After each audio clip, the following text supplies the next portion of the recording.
સો હરે કૃષ્ણ સર્વને તમારું સ્વાગત છે ઇસ્કોન મેંગલુરુનું શ્રી શ્રી રાધા ગોવિંદ ટેમ્પલના આ 18 ડેઝના કોર્સમાં ભગવદ્ ગીતાના આપણે આ 18 દિવસમાં ભગવદ્ ગીતાના 18 અધ્યાય શીખશું. Sorry, yes. અને દરેક દિવસે આપણે હરેક ચેપ્ટર કવર કરશું ભગવદ્ ગીતાના. તો આ લેવલ 1 કોર્સ છે અને આમાં આપણે એક ભગવદ્ ગીતા એકની એક સમરી આપણે સ્ટડી કરશું. આખું એક ચેપ્ટર ડિટેલમાં નહીં, પણ અમુક જે ઇમ્પોર્ટન્ટ શ્લોકા છે એ આપણે કવર કરશું. અને 18 ડેઝમાં તમને ભગવદ્ ગીતા શું છે એનો આખો એસેન્સ મળી જશે. તો એના પહેલા મારું એક નાનું ઇન્ટ્રોડક્શન આપી દઉં છું. મારું નામ દેવલ છે અને હું ઇસ્કોન મેંગ્લોરથી 2021થી જોડાયેલી છું. મેં પણ લેવલ 1 કોર્સ કર્યો હતો, પછી લેવલ 2 અને પછી ભક્તિ શાસ્ત્રી પણ કમ્પ્લીટ કર્યું છે. પણ મેં જે પણ બધું કર્યું છે ઇંગ્લિશ બેચમાં કર્યું હતું, ઇંગ્લિશ લેંગ્વેજમાં કોર્સ કમ્પ્લીટ કર્યો છે. અને મારા જે શિક્ષા ગુરુ છે એમનું નામ છે ઐશ્વર્ય સુભદ્રા દિવિદાસી, એ ઇસ્કોન મેંગ્લોરથી જોડાયેલા છે. એન્ડ આ આખો જે ડિઝાઇન કરેલો કોર્સ છે ઇસ્કોન મેંગ્લોરનો, એ આપણા ટેમ્પલ પ્રેસિડેન્ટ હિઝ ગ્રેસ નામાની સદાસ પ્રભુ જે ઇસ્કોન મેંગ્લોરના ટેમ્પલ પ્રેસિડેન્ટ છે એમના દ્વારા સંચાલિત છે. સો આગળ આગળ જેમ આપણે ઓરિએન્ટેશન કહીશ એમ તમને બધું સમજાવીશ કે ઇસ્કોન શું છે, ભગવદ્ ગીતાનો આ કોર્સ કેવી રીતે ડિઝાઇન કર્યો છે, શું બધા લેવલ્સ છે, કેવી રીતે આપણો આખો આ ફ્લો આવશે ભગવદ્ ગીતાનો, એ બધું સમજાવીશ. ને આપણી સાથે આજે જોડાયેલા છે આપણા કોહોસ્ટ એડમિન જે છે એ છે હિરલ માતાજી, જે આપણા વોટ્સએપ એડમિનમાં બધું જે ડિટેલ્સ આપે છે. વોટ્સએપ ગ્રુપમાં તમને આવતી હશે બધી દરરોજની લિંક ને જે બધું નાખશે. તો એ હિરલ માતાજી હરે કૃષ્ણ, તમને પ્રણામ. પ્લીઝ તમારું પણ જરાક ઇન્ટ્રોડક્શન આપી દો. હરે કૃષ્ણ. હરે કૃષ્ણ માતાજી, દંડવત પ્રણામ. હરે કૃષ્ણ સર્વે વૈષ્ણવોને દંડવત પ્રણામ. મારું નામ હિરલ પટેલ છે. હું ઇસ્કોન મેંગલુરુ કુલાઈ સાથે લાસ્ટ 1.5 યરથી જોડાયેલી છું. અત્યારે મારું ભક્તિ શાસ્ત્રી રનિંગ છે અને રાધા ગોવિંદની કૃપાથી અને પ્રભુપાદના આશીર્વાદથી હું અહીંયા આગળ એડમિનની સેવા આપી રહી છું. તમને ક્યાંય પણ લિંકમાં કે બીજી કોઈ ક્વિઝમાં કે કોઈ પણ પ્રોબ્લેમ થાય તો તમે મને કોન્ટેક્ટ કરી શકો છો. હરે કૃષ્ણ. હરે કૃષ્ણ. થેન્ક યુ માતાજી. યસ, હરે કૃષ્ણ જીજ્ઞા માતાજી. તમારું પણ એક શોર્ટ ઇન્ટ્રોડક્શન આપી દો આપણા કોહોસ્ટ જે છે આજના ક્લાસના, જે હરે ઝૂમ. કૃષ્ણ માતાજી. એક સેકન્ડ. મારું નામ જિજ્ઞા ગુજરાતી છે અને હું ઇસ્કોન મેંગલુરુ સાથે 4 વર્ષથી જોડાયેલી છું અને હું અત્યારે ભક્તિ શાસ્ત્રી કરી રહી છું અને અત્યારે રાધા ગોવિંદની કૃપાથી હું કોર્સની સેવા આપી રહી છું. હરે કૃષ્ણ. હરે બોલ. થેન્ક યુ સો મચ માતાજી, thank you so much. Yes, એક સેકન્ડ. હરે કૃષ્ણ. યા, તો જેમ જેમ આપણે કોર્સ શીખીએ છીએ લેવલ 1 પછી, તો એટલું સેવાની ભાવ આવી જાય છે. જેમ તમે જોશો આ બધા સ્ટુડન્ટ્સ જ છે ડિવોટી. હું એક સ્ટુડન્ટ જ છું, ડિવોટી છું. હું કોઈ શિક્ષા કે ગુરુ કે એવું નથી. સો આ બધા આપણે જે સમજીએ છીએ, શીખીએ છીએ, એ જ આપણે નોલેજ શેર કરવા માટે આ પ્લેટફોર્મ ક્રિએટ કર્યો છે કે આપણે એકબીજા સાથે નોલેજ શેર કરી શકીએ છીએ. સો જેમ જેમ તમે પણ લેવલ 1 પૂરું કરો, લેવલ 2માં આવો, તો તમે પણ આવી રીતે બધી સેવા લઈ શકો છો. આ ભગવાનની સેવા છે, ભક્તિ જ છે. સો હવે આપણે આગળ વધીએ અને શરૂ કરીએ. એક second, let me share my screen. આટલું બધું ચેન્જ થયું છે ઝૂમમાં. હરે કૃષ્ણ માતાજી, મને હેલ્પ કરજો. અહીંયા શેર સ્ક્રીન ઓપ્શન નથી આવી રહ્યો મને. માતાજી મોરમાં જશો એટલે આવશે. મોરમાં જ છું પ્રભુજી. હરે કૃષ્ણ. હા, મોરની અંદર વચ્ચે એટલે લેપટોપ ની અંદર છે તો શેર નું નીચે લાઈવ સ્ટ્રીમ છે, એપ્સ છે. અહીંયા તો પેલા એકદમ ઈઝી આવ્યું. સોરી, છે સો સોરી. યસ. તો પેલા આપણે જરાક નાનું ઓરિએન્ટેશન લઈ લે અને કોર્સ શરૂ થાય એના પહેલા આપણે એક મંગલાચરણ લઈએ. મંગલાચરણ એક પ્રાર્થના છે. જ્યારે પણ આપણે કાંઈ પણ શુભ કાર્ય કરીએ તો ત્યારે આપણે મંગલાચરણ એક ઓસ્પિશિયસ આપણે એક પ્રેયર કરીએ, કે આપણે મંત્રથી શરૂ કરીએ. તો એ રીતે આપણે એક મંગલાચરણ પ્રેયર લઈશું ક્લાસ શરૂ થાય એના પહેલા. તો અહીંયા હવે આપણે જોઈએ છે કે આ ભગવદ્ ગીતાનું 18 દિવસ સમજો એનું આ. એક સેકન્ડ, બધાને દેખાય છે ને મારી સ્ક્રીન? હરે કૃષ્ણ. હા માતાજી ફૂલ હા સ્ક્રીન માતાજી, કરજો અને દેખાય છે. 3rd પેજ પર છે મંગલાચરણ. Okay okay, thank you. મને એક સેકન્ડ જોવો તો. હા, યસ. તો આપણે અહીંયાથી શરૂ કરીએ મંગલાચરણ.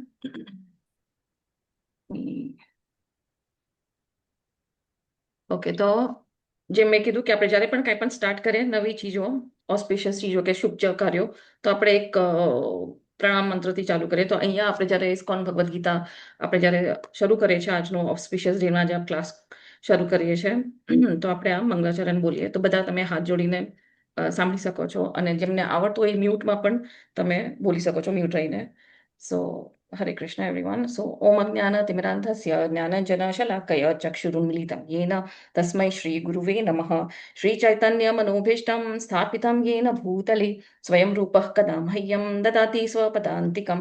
वन्देऽहं श्रीगुरोः श्रीयुतपदकमलं श्रीगुरून् वैष्णवांश्च श्रीरूपं साग्रजातं सहगण रघुनाथान्वितं तं सजीवं साद्वैतं सावधूतं परिजनसहितं श्रीकृष्णचैतन्यदेवं श्रीराधाकृष्णपादान् सहगण ललिता श्रीविशाखान्वितांश्च.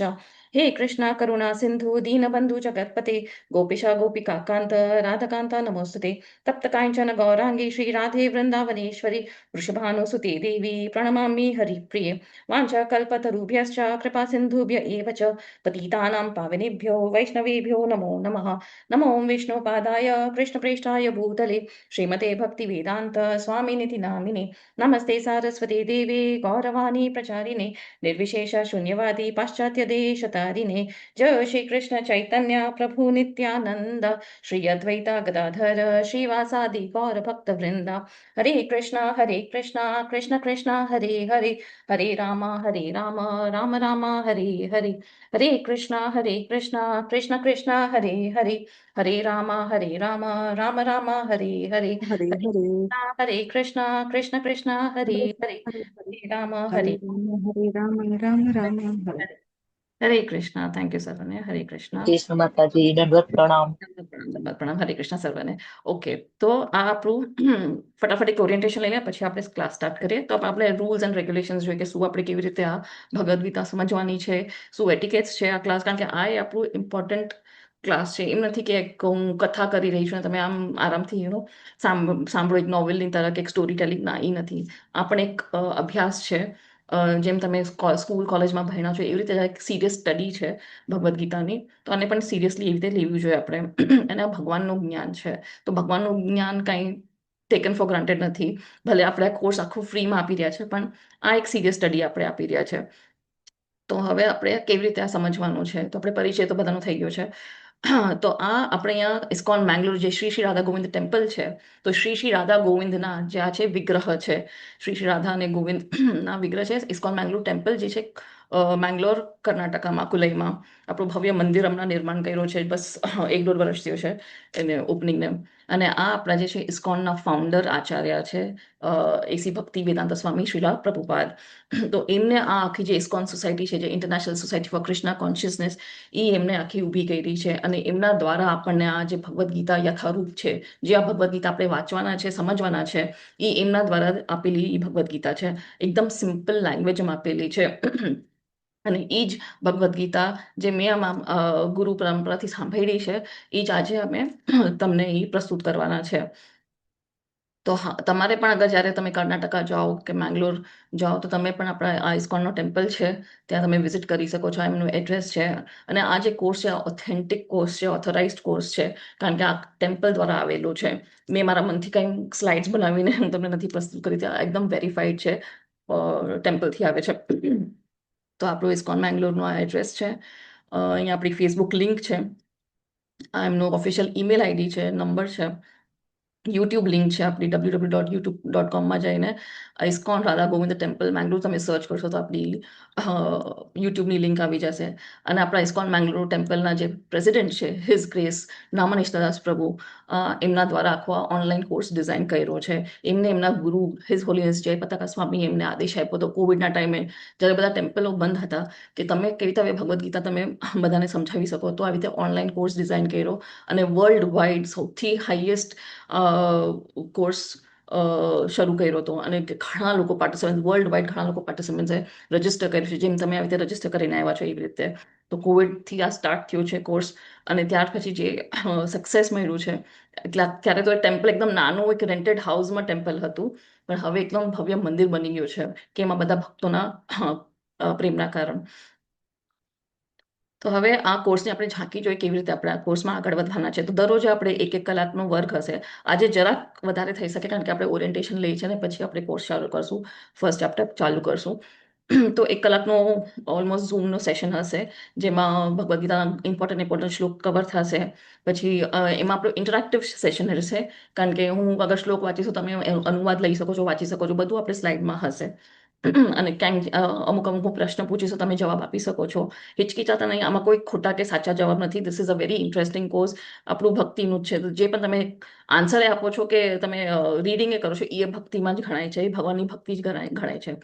અને પછી હરેક દિવસમાં એક એક આપણે ચેપ્ટર લઈશું, એક અધ્યાય હશે, અને એના મુખ્ય મુખ્ય જે શ્લોક હશે એ આપણે કવર કરીએ છીએ. અને પછી સેશન પૂરો થાય પછી આપણે સવાલ જવાબ લઈશું. કાંઈ પણ તમને પ્રશ્ન હશે, ભગવદ્ ગીતા રિલેટેડ પ્રશ્ન હશે, તો એ તમે પૂછી શકો છો. કોઈ પર્સનલ ક્વેશ્ચન્સ નહીં, અવોઇડ કરજો. અને પછી જે પણ આ ફર્સ્ટ ચેપ્ટર આજે પૂરું કરશો, તમે અગર ધ્યાનથી સાંભળ્યું હશે, તો એના પછી આપણે ક્વિઝ હશે, એ તમને વોટ્સએપ ગ્રુપમાં તમને લિંક મોકલશે એડમિન માતાજી, હીરા માતાજી, કે કેવી રીતે તમારે ક્વિઝ સોલ્વ કરવાનો છે. અને ક્વિઝ બહુ ઇઝી હશે. 10 પ્રશ્ન હશે. 10 પ્રશ્નમાં 4 કે 5 ઓપ્શન હશે. તમારે ખાલી ઓપ્શન ક્લિક કરવાના છે. જો તમે એકદમ ધ્યાનથી સાંભળ્યું હશે તો બહુ ઇઝી છે. 2-5 મિનિટમાં એ ક્વિઝ થઈ જશે. ક્વિઝ કેમ જરૂરી છે આપવાની? કારણ કે એક તો તમારી અન્ડરસ્ટેન્ડિંગ, તમારી એકદમ ઇન્ટરેસ્ટ વધે, અને પ્લસ જ્યારે 18 દિવસ પૂરા થશે, 18 ક્વિઝ તમે આપી દીધી હશે 18 ચેપ્ટરની, તો તમને એક સર્ટિફિકેટ મળશે કે તમે આ લેવલ 1 કોર્સ પૂરો કર્યો છો. તમને ફોટો પણ બતાવીશ સર્ટિફિકેટનો. હવે આપણે જ્યારે પણ કોઈ સ્ટડીઝ કરીએ, સ્કૂલમાં હોય, કોલેજમાં હોય, કોઈ પણ હાયર એજ્યુકેશન હોય, તો આપણે બુક્સ વગર તો કાંઈ આપણે ભણવાના નથી. આજે હું તમને ભગવદ્ ગીતાના ઇમ્પોર્ટન્ટ શ્લોક, પણ તમને રેફરન્સ લેવો હશે, પાછું તમને જઈને વાંચવું હશે, કે ક્યાંક તમારે એક્ઝામ્પલ ગોતવો હશે, તો કેવી રીતે કરવાનું? તો આપણે એક બુક હોવી બહુ જરૂરી છે ભગવદ્ ગીતાની. તો એના માટે પણ એક લિંક આપી છે. જો તમારા નિયરેસ્ટ ઇસ્કોન સેન્ટરથી પણ તમે બુક લઈ શકો છો ભગવદ્ ગીતાની, યા તો પછી તમે આવી રીતે ઓનલાઈન પણ તમે મંગાવી શકો છો. ઓનલાઈનમાં કદાચ વાર લાગે જરા, પણ nearest ISKCON centre is also good. અને તમે બુક મંગાવી તો આવી રીતે તમે 18 ડેઝ લેવલ 1 છે, તો લેવલ 1માં કઈ કઈ બુક્સ એકચ્યુઅલી આપણને વાંચવી જોઈએ? તો ભગવદ્ ગીતા તો છે જ, જે આપણે વાંચવાના છે. પછી એમાં છે પરફેક્ટ ક્વેશ્ચન્સ, પરફેક્ટ આન્સર્સ, અને the science of self realization. તો આમાં એ પ્રભુપાદના જ ક્વેશ્ચન આન્સર્સ છે. પ્રભુપાદને કોઈ કે ક્વેશ્ચન્સ કર્યા છે ને એ જવાબ આપી રહ્યા છે, અને બધું ભગવાનના રિલેટેડ જ છે. અને સાયન્સ ઓફ સેલ્ફ રિયલાઇઝેશન એટલે આત્મ સકા. તો આ લેવલ 1 કોર્સ મટીરિયલ આપણને કેવી રીતે મળવાનું છે? તો અહીંયા t.ly.book/book600. તો આ 600 રૂપિયામાં તમને આ ત્રણેય બુક મળશે, પ્લસ જાપમાળા મળશે. આ જાપામાળા છે, 108 મણકાની માળા છે, અને જાપા બેગ એ મળશે, બીડ બેગ મળશે. તો એ તમે ઓનલાઈન બુક કરી શકો છો. અને બુક આવી મારી પાસે તો જૂનો વર્ઝન છે. કોઈની પાસે નવો વર્ઝન છે ભગવદ્ ગીતાનો તો શેર કરી શકે છે. તો આઈ કેન હા માતાજી. કોના પાસે છે? યસ હિરલ, એક સેકન્ડ તમને પિન કરી લો તો તમને દેખાવ બધાને. માતાજી બ્લડ છે એટલે નહીં હા દેખાય. હા માતાજી, હું બ્લર કરી દઉં છું. હા. એક સેકન્ડ. મને હિરલ માતાજી કેમ નથી દેખાતા કોર્સમાં? ઓકે, યસ, સ્પોટલાઇટ આપી માતાજી. આઈપી. Okay, yes. તો આ જે ભગવદ્ ગીતા છે, આ લેટેસ્ટ વર્ઝન છે. આ પણ ઇસ્કોનની જ ભગવદ્ ગીતા છે, યથારૂપ. તો ગુજરાતીમાં તમે ઓર્ડર કરી શકો, કે તમને ગુજરાતી ફાવે વાંચતા, યા તો ઇંગ્લિશ, વોટેવર જે લેંગ્વેજ તમને ફાવતી હોય. તો આવી રીતે આપણી ભગવદ્ ગીતા છે. કેમ ક્લિયર નથી આવતો? મારો અવાજ નથી આવતો ક્લિયર? માતાજી, હરે કૃષ્ણ. બહુ કપાઈ કપાઈને આવે ક્લિયર છે. છે માતાજી. માતાજી, તમારો આપણે અવાજ નેટવર્ક ક્લિયર ઇશ્યુ છે. તમારું ક્લિયર છે. એમને નેટવર્ક ઇશ્યુ હશે, તમે રીજોઈન કરો માતાજી. હું કે જેને અવાજ ના, નથી ના આવતો ના, ને તમે એ કન્ટિન્યુ કરો join દેવલ કરી લો. માતાજી. ઓકે ઓકે દેવર માતાજી તમે કમ્પ્લીટ. ઓકે. મારો અવાજ આવે છે ને? કારણ કે મારું ઇન્ટરનેટ ઇશ્યુ થઈ શકે છે, તો મને પ્લીઝ જણાવજો અહીંયા. ના માતાજી, તમારું ઓકે છે બધું. Okay, thank you. Hare Krishna. Yes. તો અત્યાર સુધી બધાને સમજાઈ ગયું ને? હું કોઈનો વિડીયો નહીં જોઈ શકું, કારણ કે મારા સામે સ્લાઇડ છે. તો જેને પણ ના સમજાણું તો તમે પ્લીઝ ચેટ બોક્સમાં લખી શકો છો, હેન્ડ રેઝ કરી શકો છો, તો જે એડમિન કોહોસ્ટ છે એ જણાવી શકે મને. ઓકે, અત્યાર સુધી બધાને ક્લિયર છે, રાઈટ? યસ. તો આપણા ટીચરને એડમિનનો બધાને રોલ સમજાઈ ગયો ને? એડમિન જે હિરલ માતાજી છે એ વોટ્સએપ ગ્રુપમાં બધું નાખશે. અને જે તમને વોટ્સએપ રિલેટેડ કાંઈ પણ ઇશ્યુ હોય તો તમે હિરલ માતાજીને રીચ કરી શકો છો, મેસેજ કરજો. એમનો પણ નંબર ગ્રુપમાં જ છે, અને તમને નામ પણ ફ્લેશ થશે. અને કો હોસ્ટનું કાંઈ પણ હોય, તમારે મ્યુટ અનમ્યુટ ના થતું હોય, કે તમને ઝૂમનું ના ફાવતું હોય, તો તમે જીજ્ઞા માતાજીને પૂછી શકો છો. એ પણ આપણા, ને આરતી માતાજી પણ આપણા કો હોસ્ટ એડમિન છે, બે છે. ઓકે. અને જૂના પાર્ટિસિપન્ટ્સનો આપણે અનુભવ પછી લેશું, નહીં તો આપણો બહુ સમય વહી જશે. પછી ઝૂમ ક્લાસના નિયમો શું છે? હવે ઝૂમ ક્લાસના પણ નિયમો હોય છે. એમ નહીં કે આપણે હવે 4 વાગ્યાનો ક્લાસ છે તો ઘણાનો તો સુવાનો ટાઈમ હોય કે વોટેવર હોય, તો એમ નહીં કે આપણે આમ આરામથી એક કથા સાંભળી રહ્યા છે તો ચલો સુતા સુતા નહીં, આ પણ એક સિરિયસ સ્ટડી છે. જેમ મેં કીધું છે, આ વિજ્ઞાન છે, ભગવાનનું જ્ઞાન છે. તો આપણે સરખી રીતે આવી રીતે ચેર ટેબલ હોય કે તમારું કંઈ ખુરશી કે એવું હોય, એવી રીતે તમે બેસીને સરખી રીતે ધ્યાનથી, તો તમારું ધ્યાન આવશે, તો તમને ભગવાનનું જે છે એ નોલેજ એકદમ તમે ગ્રાસ્પ કરી શકો છો. અધરવાઇઝ તમે સુતા સુતા પછી બીજું કંઈક જોશો, વિડીયોઝ જોશો, કોઈકના ચાટમાં ચાટ કરશો, તો પછી આપણું જે છે એ બધું મિસ થઈ જાય છે, જે ઇમ્પોર્ટન્ટ આપણું છે. કારણ કે ભગવદ્ ગીતાના ક્લાસમાં બેસવાથી પણ આપણા કેટલા કેટલા પાપો નષ્ટ થાય છે, એ આપણને ખ્યાલ નહીં આવે. તો ઇટ્સ લાઈક જેમ ગંગા કેવી હોય છે, ગંગામાં આપણે ડૂબકી મારે છે તો આપણા શરીરોના પાપ ધોવાય છે. એવી રીતે આ ગીતાની ગંગા જે આપણે વાંચે છે, આપણા જન્મો જન્મોના પાપ નષ્ટ થાય છે. તો ઇટ ઇઝ વેરી ઇમ્પોર્ટન્ટ કે આપણે આવી એટિકેટ્સ રાખીએ. ને એમ નહીં કે તમારું વિડીયો ઓન હોય તો તમે પાછળ બીજું કંઈ કામ કરતો હોય, કોઈક રસોઈ બનાવતો, કોઈ ઝાડુ ફટા મારતા હોય કે કોઈ કપડાં ચેન્જ કરતા, એવા ઘણા એવા વિડીયોઝ થાય છે. તો બેટર કે તમે જો કે તમે વિડીયો ઓન છે તો તમે પ્લીઝ ક્લાસને જ અટેન્ડ કરો, યા તો પછી તમે વિડીયો બંધ કરી શકો છો અગર તમારું કંઈ બીજું જરૂરી કામ હોય તો. નહીં તો 4 વાગ્યામાં આઈ ડોન્ટ થિંક સો કોઈના એટલા જરૂરી કામ હશે. અગર તમે ઓફિસમાં હો તો દેટ્સ અ ડિફરન્ટ સ્ટોરી. પછી અહીંયા છે પ્રશ્નના મદદ. તો જેમ માતાજીએ કીધું, કંઈ પણ તમને પ્રશ્ન હોય તો તમે વોટ્સએપ કરી શકો છો. કોલ કરવાનું અવોઇડ કરો. કોલ કરી શકો છો બટ એકદમ અર્જન્સી હોય તો, અદરવાઇઝ તમે મેસેજ કરીને નાખી શકો છો કે તમે કોલ કરી શકો કે નહીં, કંઈક વોટેવર. પણ બધું ગીતા રિલેટેડ હોવું જોઈએ, નથિંગ પર્સનલ. પછી આપણે આગળ આવીએ યા કે હા, ઝૂમમાં તમને કાંઈક એવું હોય તો ઝૂમમાં હાથ ઊંચો એટલે અહીંયા એક ડિજિટલ હેન્ડ રેઝ હોય છે. તમે રિએક્શનમાં એક હોય છે હાર્ટ આઇકોન, એમાં તમે જેને રેઝ હેન્ડ, તો એ રેઝ હેન્ડ થઈ જાય ડિજિટલ. તો આપણે અનમ્યુટ મ્યુટ કે તમને હવે જેમ અનુવાદ આવશે, તમને વાંચવાનો મોકો મળશે તો તમે હેન્ડ રેઝ કરીને રાખજો. તો એડમિન ને કોકોસ તમને અનમ્યુટ કરી શકે. વોટ્સએપ ગ્રુપના શિક્ષક મને એડમિન્સ જે છે બધા અમારા નંબર્સ છે. પણ ટ્રાય કરો મેસેજ કરવાનો, કાંઈ પણ હોય તો બધા ફટાફટ રિવર્ટ કરે છે. અને પછી સોરી, હા ઓકે, આ ઇસ્કોન મેંગલુરુનું સ્વયંસેવક સપોર્ટ માટે પણ તમે સંપર્ક કરી શકો છો. સવારના 6 વાગ્યાથી રાતના 12 વાગ્યા સુધી હોય જ છે. ઇસ્કોન મેંગલુરુના તમે વેબસાઇટમાં જાઓશો તો એમાં તમને કાંઈ પણ હોય ઇશ્યુઝ તો તમે ત્યાં કોન્ટેક્ટ કરી શકો છો. યસ, અને આ આપણી વેબસાઇટ છે, આ આપણી ઓફિશિયલ વેબસાઇટ છે https://iskonmangaluru.com community3. તો તમે આ ધ્યાન રાખજો આ વેબસાઇટ, કારણ કે ઘણા લોકો સ્પેમ પણ કરે છે રોંગ વેબસાઇટ નાખીને કે અમે ઇસ્કોન મેંગલુરુથી છે, તો પૈસા માંગી શકે છે. એવું કોઈ નથી. તમારે અવોઇડ કરવાનું છે. જે પણ તમારું આવશે લિંક બધું તમારા વોટ્સએપ ગ્રુપમાં જ આવશે, લેવલ 1ના વોટ્સએપ ગ્રુપમાં જ આવશે. તમને કોઈ પર્સનલ મેસેજ કરશે તો તમારે એ અવોઇડ કરવાનું છે. કોઈ તમને પર્સનલી ઇસ્કોન મેંગલોરથી મેસેજ નહીં કરે કે મને ડોનેશન આપો, નહીં. જે પણ હશે એ બધું ગ્રુપમાં થશે. પછી જે કોઈ કામ ન કરે તો યસ, તો તમે કમ્પ્લેન પણ કરી શકો છો. આપણા પ્રેસિડેન્ટ હિઝ ગ્રેસ નામાજીસાસ પ્રભુનો આ ઈમેલ આઈડી છે, namadas@gmail.com. તમે એમાં લખી શકો છો કોઈ પણ તમને ફીડબેક આપવું હોય, કમ્પ્લેન હોય કે કાંઈ પણ હોય, વોટેવર.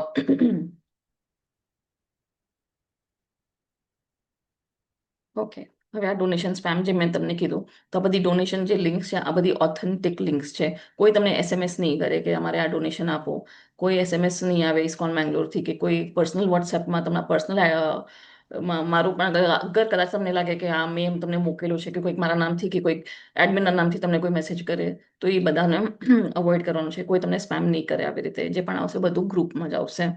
તો આવી રીતે વન ટાઈમ સેવા હોય છે આપણી 500 રૂપીઝની, મંથલી સેવા હોય છે. સ્પોન્સર કોઈ તમને ફોર્સ નહીં કરે ડોનેટ કરવા માટે. જે પણ છે તમારા બધા ઈચ્છા હોય તો આપણો કોર્સ આખો ફ્રી છે. નો બડી is going to pressure you, કે કોઈ તમને પ્રેશર નહીં કરે આના માટે, સ્પોન્સરશિપ માટે કે ડોનેશન માટે. પણ આ આપણી બધી કૃષ્ણ ભાવના વ્રતમાં આપણી ઈચ્છા હોય, જેમ એકાદશી હોય, તમારો બર્થડે હોય, એનિવર્સરી હોય, કંઈક સારું હોય, તમારે અગર ઈચ્છા હોય ડોનેશન કરવાની તો તમે આમ કરી શકો છો. તો આપણો નવો ટેમ્પલ હમણાં બન્યો છે, તો હવે ત્યાં ગુરુકુલ બનવાની છે. તો અગર તમને ઈચ્છા હોય તો તમે આવી રીતે સ્ક્વેર ફીટ પણ ડોનેશન કરી શકો છો, યા લાઈફ મેમ્બર બની શકો છો. લાઈફ મેમ્બરમાં તમે પછી વર્ષમાં આઈ થિંક 3 days કે 6 daysનું ફ્રી સ્ટે હોય છે. કોઈ પણ ઇસ્કોનમાં તમે જઈને રહી શકો છો, ગેસ્ટ હાઉસમાં, એવી રીતે. અને પછી લાઈફ મેમ્બરશીપના ઇન્સ્ટોલમેન્ટ્સમાં પણ તમે આપી શકો છો. ધર્મ કરતા સેવા એવી રીતે હોય છે, એ પણ તમે આપી શકો છો. એવી ઘણી બધી સેવા છે. તો તમે બધી સેવા જોવી હોય તો ઇસ્કોનની વેબસાઇટમાં પણ તમને બધી આ બધી લિંક્સ દેખાશે. અને સ્પેમથી બચવાનું. જે પણ તમને આવી રીતે એસએમએસ અમે આપતા જ નથી, તો નો એસએમએસથી કોઈને કોઈ દિવસ તમારે ડોનેટ નથી કરવાનું. જે પણ થશે આ ઇસ્કોન મેંગલોરની ઓફિશિયલ લિંક છે એમાંથી બધું તમારે વેરીફાઈ કરવાની. અગર તમને એવી રીતે કોઈ આવે પર્સનલ મેસેજ, તો તમે ગ્રુપ એડમિનથી કે જે પણ એમથી વેરીફાઈ કરી શકો છો. અને આ કોન્ટેક્ટ એડ્રેસ છે Shri Shri Radha Govind Temple, Coconut Garden Road, સરિયા નંથુરનો છે. આપણું હમણાં કુલાઈમાં છે ને? ઓકે, હા માતાજી કુલે જ. હા, કુલાઈનો એડ્રેસ છે અહીંયા. ને આ આપણી ઓફિશિયલ ઈમેલ આઈડી છે, બેવ isconnanthur@gmail.com અને namadas@gmail.com. શ્રી શ્રી રાધા ગોવિંદ ટેમ્પલના 2 અકાઉન્ટ છે. આ ટેમ્પલના અકાઉન્ટ છે, આ કોઈ પર્સનલ અકાઉન્ટ નથી. તો આ ઓથેન્ટિક અકાઉન્ટ છે. કોઈ પણ તમને મોકલે કે મારા બેંક ડિટેલમાં મોકલો, હું મોકલી દઈશ, એવું કાંઈ આપણે કરવાનું નથી. This is all official account. આમાં જ અગર તમને નાખવું હોય તો તમે આ બેમાંથી કોઈ પણ એકમાં નાખી શકો છો. તો આ બધું તમને શેર થશે જેમ જેમ આગળ વધશું એવી રીતે ગ્રુપ્સમાં આવતું જશે કે જ્યારે પણ કોઈક ઇમ્પોર્ટન્ટ ડેઝ હશે, એકાદશી હશે કે કંઈક હશે, રાધાષ્ટમી હોય, જન્માષ્ટમી હોય, એવા ટાઈમે આ બધા આપણને મેસેજ આવી જાય છે ઓટોમેટિક ઓન ધ ગ્રુપ. હવે આપણે આગળ વધીએ. હવે આપણી આ વોટ્સએપ ગ્રુપ તો તમારી પાસે છે, યુટ્યુબ ચેનલ મેં તમને કહી દીધી છે, ફેસબુકની પણ પેજ છે, લેટ્સ સી. તો આ આપણી ઓફિશિયલ વેબસાઇટ છે. તમે જ્યારે ઓફિશિયલ વેબસાઇટમાં જશો તો તમને આ ફોટો દેખાશે. આપણા ઇસ્કોન મેંગલુરુ શ્રી શ્રી રાધા ગોવિંદ ટેમ્પલના વિગ્રહ છે, પ્રાઇમ ડીટીઝ છે. આ આપણી યુટ્યુબ ચેનલ છે, ઇસ્કોન રાધા ગોવિંદ ટેમ્પલ મેંગલોર. આ તમે ટાઈપ કરશો તમને આખી યુટ્યુબ ચેનલ આવી જશે. તમે સબસ્ક્રાઇબ કરી નાખો તો તમને શું ડેલી અપડેટ્સ આવતી જશે. આપણી જે આજની ક્લાસ છે, 18 દિવસની ક્લાસ હશે, એ હમણાં હું જે રેકોર્ડ કરું છું એ પછી હું અપલોડ કરીશ આ યુટ્યુબ ચેનલમાં. તો તમને યુટ્યુબ લિંક પણ ગ્રુપમાં આવી જશે. તો તમે જેવા યુટ્યુબ લિંકમાં જશો તો એ આ ક્લાસ શરૂ થઈ જશે. પછી આપણો ફેસબુક પેજ છે, ઇસ્કોન રાધા ગોવિંદ ટેમ્પલ મેંગલુરુ. તો આને પણ તમે ફોલો કરી શકો છો અગર તમારી પાસે ફેસબુક અકાઉન્ટ હોય તો. એમાં પણ આપણે અપડેટ્સ આપતા હોય છે ડેલીના. અને આપણી આ ક્વિઝનું તમને બધું જ માહિતી વોટ્સએપમાં આવી જશે ગ્રુપમાં, કે તમારે કેવી રીતે રજીસ્ટર કરવાનું છે, કેવી રીતે ક્વિઝ નો ફોર્મ તમારે ભરવાનો છે, ક્વિઝ ફિલ કરવાની છે. હવે આપણે એક સંકલ્પ લઈએ. શું સંકલ્પ લઈએ? આપણે 18 દિવસમાં આ જે કોર્સ કરવાના છે, તો એના માટે આપણે એક સંકલ્પ લેવો જોઈએ કે બધા તમે મ્યુટમાં બોલજો. હું હિરલ માતાજી, તમે આ લઈ શકો છો સંકલ્પ. હિરલ માતાજી જોરથી બોલશે, તમે તમારા મ્યુટ રહીને તમે રિપીટ કરી શકો છો. યસ માતાજી, હરે કૃષ્ણ. હું રિપીટ કરીશ હરે તમારા. કૃષ્ણ માતાજી. જી માતાજી. સંકલ્પ: હું ભગવદ્ ગીતાના તમામ 18 દિવસના વર્ગોને નિયમિત હાજરી આપવાની છું. યસ, હું ભગવદ્ ગીતાના તમામ 18 દિવસના વર્ગોમાં નિયમિત હાજરી આપવાની છું, યા આપવાનો છું અગર તમે પ્રભુ હો તો. યસ યસ માતાજી. હું શ્રી શ્રી રાધા ગોવિંદા અને શ્રીલ પ્રભુપાદના આશીર્વાદ સાથે આ સંકલ્પ લઈ રહી છું. યસ, હું શ્રી શ્રી રાધા ગોવિંદ અને શ્રીલા પ્રભુપાદના આશીર્વાદ સાથે આ સંકલ્પ લઈ રહી છું, યા લઈ રહ્યો છું. યસ, તો બધાનો સંકલ્પ લેવાઈ ગયો છે કે તમારે હવે 18 દિવસમાં આ પ્રેઝન્ટ રહેવું પડશે, આ ક્લાસ પૂરો કરવો પડશે. યસ માતાજી. તો હવે બધા એક સાથે હાથ ઊંચો કરીને બોલીએ, હરે કૃષ્ણ કૃષ્ણ કૃષ્ણ હરે હરે, હરે રામ રામ રામ હરે હરે હરે હરે. હરે રામ હરે રામ રામ રામ હરે. Yes, thank you. તો આપણે આ સંકલ્પ લઈ લીધો છે. તો હવે કાંઈ પણ ઇમરજન્સી હોય, લાઈફ ડેથ સિચ્યુએશન, તો તમે મિસ કરી શકો છો. અદરવાઇઝ તમારે અટેન્ડ કરવું પડશે. ઓકે. અને યસ, તો હવે આપણે હતી કે L1 પછી આપણે જે ક્વિઝ તમે પૂરી કરશો 18 દિવસની, તો તમને આવી સર્ટિફિકેટ મળશે, સર્ટિફિકેટ ઓફ અપ્રિસિએશન. કેમ આ સર્ટિફિકેટ જરૂરી છે? તો અગર તમને આગળ વધવું હોય, લેવલ 2 કરવું હોય, લેવલ 3, તો એના માટે આ સર્ટિફિકેટ જોશે કે યસ તમે લેવલ 1 પૂરું કર્યું છે, તો નાવ યુ આર ક્વોલિફાઈડ, કે હવે તમે આગળના લેવલ પૂરો કરી શકો છો. અને આ સર્ટિફિકેટ માટે તમારે 80% માર્ક્સ આવવા જોઈએ. બહુ ઇઝી ક્વિઝ છે, બધાને ફૂલ માર્ક્સ આવી જશે, એમાં કાંઈ ટેન્શન નથી. 80 માર્ક્સ એટલે 80% જરૂરી છે કે તમારા બધા સાચા આન્સર્સ આવે. ને ક્વિઝ તમે 2 કે 3 વાર પણ અગર રોંગ આવ્યું તો પાછું તમે એકવાર ક્વિઝ આપી શકો છો 2 કે 3 વાર. તો આમાં કોઈ ઓલું નથી, રોંગ આન્સર જેવું નથી કે તમે ફેલ થઈ જશો. It's very simple. યસ, તો આ આપણું આ છે, 80% ની જરૂર છે. અને મર્યાદિત પ્રયાસો કરી શકો છો. અમર્યાદિત, ઓકે, 2-3 વાર પણ નહીં, 3-4 વાર પણ કરી શકો છો. Okay, unlimited. યસ. ઓકે, તો આપણું કાંઈ પણ હવે હશે ક્વેશ્ચન્સ આપણે પછી જોઈએ. પછી હવે આપણે કેટલા વાગ્યા? Just okay, so already half an hour થઈ ગયું છે. તો આપણે હવે સ્પીક કરીએ. ઓકે, હવે આપણે અહીંયા આવે ઇસ્કોન ફાઉન્ડર. તો આ છે શ્રીલા પ્રભુપાદ, જે આપણા ઇસ્કોનના સ્થાપક આચાર્ય છે. એમનું નામ છે અભય ચરનારવિંદ ભક્તિ વેદાંત સ્વામી શ્રીલા પ્રભુપાદ. એમનું નામ છે. Let's know who is Srila Prabhupada. તો શ્રીલા પ્રભુપાદ કોણ હતા, ઇસ્કોનની સોસાયટી કેમ ફોર્મ કરી એમને. તો હવે આપણે એમની જરાક એક ફટાફટ એક લાઈફ સ્ટોરી જોઈએ. તો શ્રીલા પ્રભુપાદ એક વૈષ્ણવ ફેમિલીમાં બોર્ન થયા હતા, બેંગોલમાં, કોલકાતામાં. અને નાનેથી એમને કૃષ્ણ ભગવાનની ભક્તિ કરવાની બહુ ગમતી હતી. કેમ? કારણ કે એમના પપ્પા નહીં જોતા હતા કે કેવી રીતે ભક્તિ કરે છે, કેવી રીતે પૂજા કરે છે. અને પછી જ્યારે નાના હતા એમને જોયું હતું કે રથયાત્રા લોકો કરે છે. આપણી જગન્નાથ પુરીની રથયાત્રા કેવી હોય છે, ભવ્ય હોય છે. તો એમને ઈ જોયું તો એમને કીધું કે મને પણ આવી રથયાત્રા કરવી છે. તો એ નાનેથી છોકરાઓ નાના હોય ત્યારે બધું એમના મા બાપને જ ફોલો કરે, જે મા બાપ કરે એમને પણ એ જ કરવું. તો એને કે મને પણ રથયાત્રા નીકાળવી છે. તો એમના પપ્પા એને નાનકડી રીતે રથ એક શાકવાડી હતી, એને એક રથ આમ જ પડી હતી. તો એ કે તને ના જોતી તો હું લઈ આવું. તો એ શાકવાડી કીધું હા તમે લઈ જાઓ. તો એ રથથી એમને આવી રીતે રથ બનાવી. નાના નાના જગન્નાથ, સુભદ્રા અને બલદેવજીની નાની નાની એવી ડોલ્સ જેવી એમને આપી મૂર્તિ. અને એવી રીતે પ્રભુપાદે રથયાત્રા કાઢી એમના ઘરેથી. અને બધા ફ્રેન્ડ્સને બોલાવીને નાના તમને દેખાય છે બાળક, તો એવી રીતે એમને આખી રથયાત્રા કાઢી હતી એમના ઘરેથી ગલી સુધી. એક ટેમ્પલ હતો ત્યાં સુધી.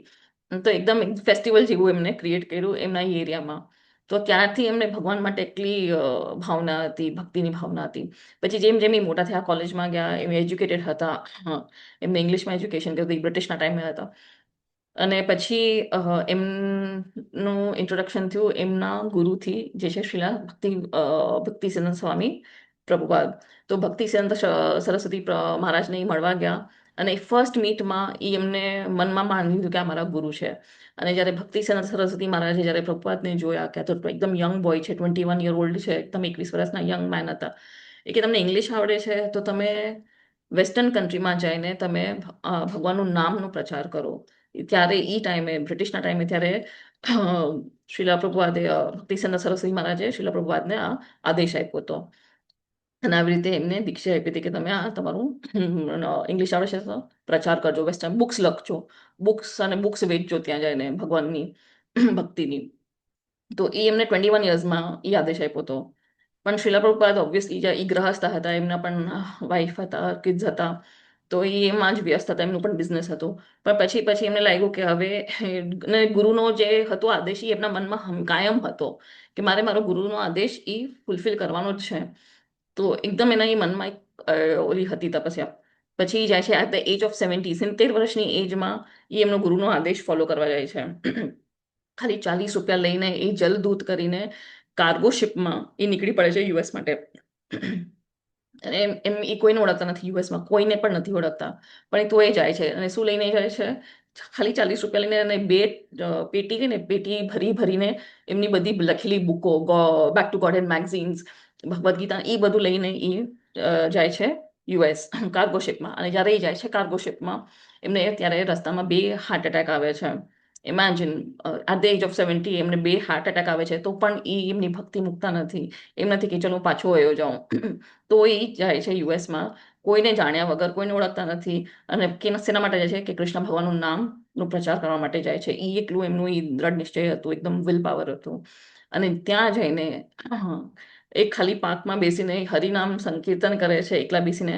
અને કેટલા સેંકડો લોકો જોડાય છે એમના સાથે. અને ત્યાર પછી જે એમની લાઈફ સ્ટોરી, તમે અગર એમની બુક વાંચશો લીલામૃત, એમાં તમને ખબર પડે છે કે 10 વર્ષમાં એમને 108 ટેમ્પલ્સ, 108 ઇસ્કોનના સેન્ટર્સ વર્લ્ડ વાઇડ ઊભા કર્યા છે. તો એ સેના લીધે થયું? કારણ કે એમની વિશ્વાસ, કૃષ્ણ ભગવાન ઉપર વિશ્વાસ, કૃષ્ણ ભગવાનની કૃપા અને ભક્તિનો જે ભાવ હતો એ લઈને વેસ્ટર્ન કન્ટ્રીઝમાં ગયા. અને કેમ વેસ્ટર્ન કન્ટ્રીઝમાં? કારણ કે ત્યાંના જે લોકો હતા બધા હિપ્પી કલ્ચરમાં હતા. કોઈને ભગવાનનું જ્ઞાન નહોતું, બધા અંધકારમાં હતા. દારૂનો નશા, ડ્રગ્સમાં હતા. બધા યંગ જે હોય 18-19 year બધા ડ્રગ્સમાં હતા.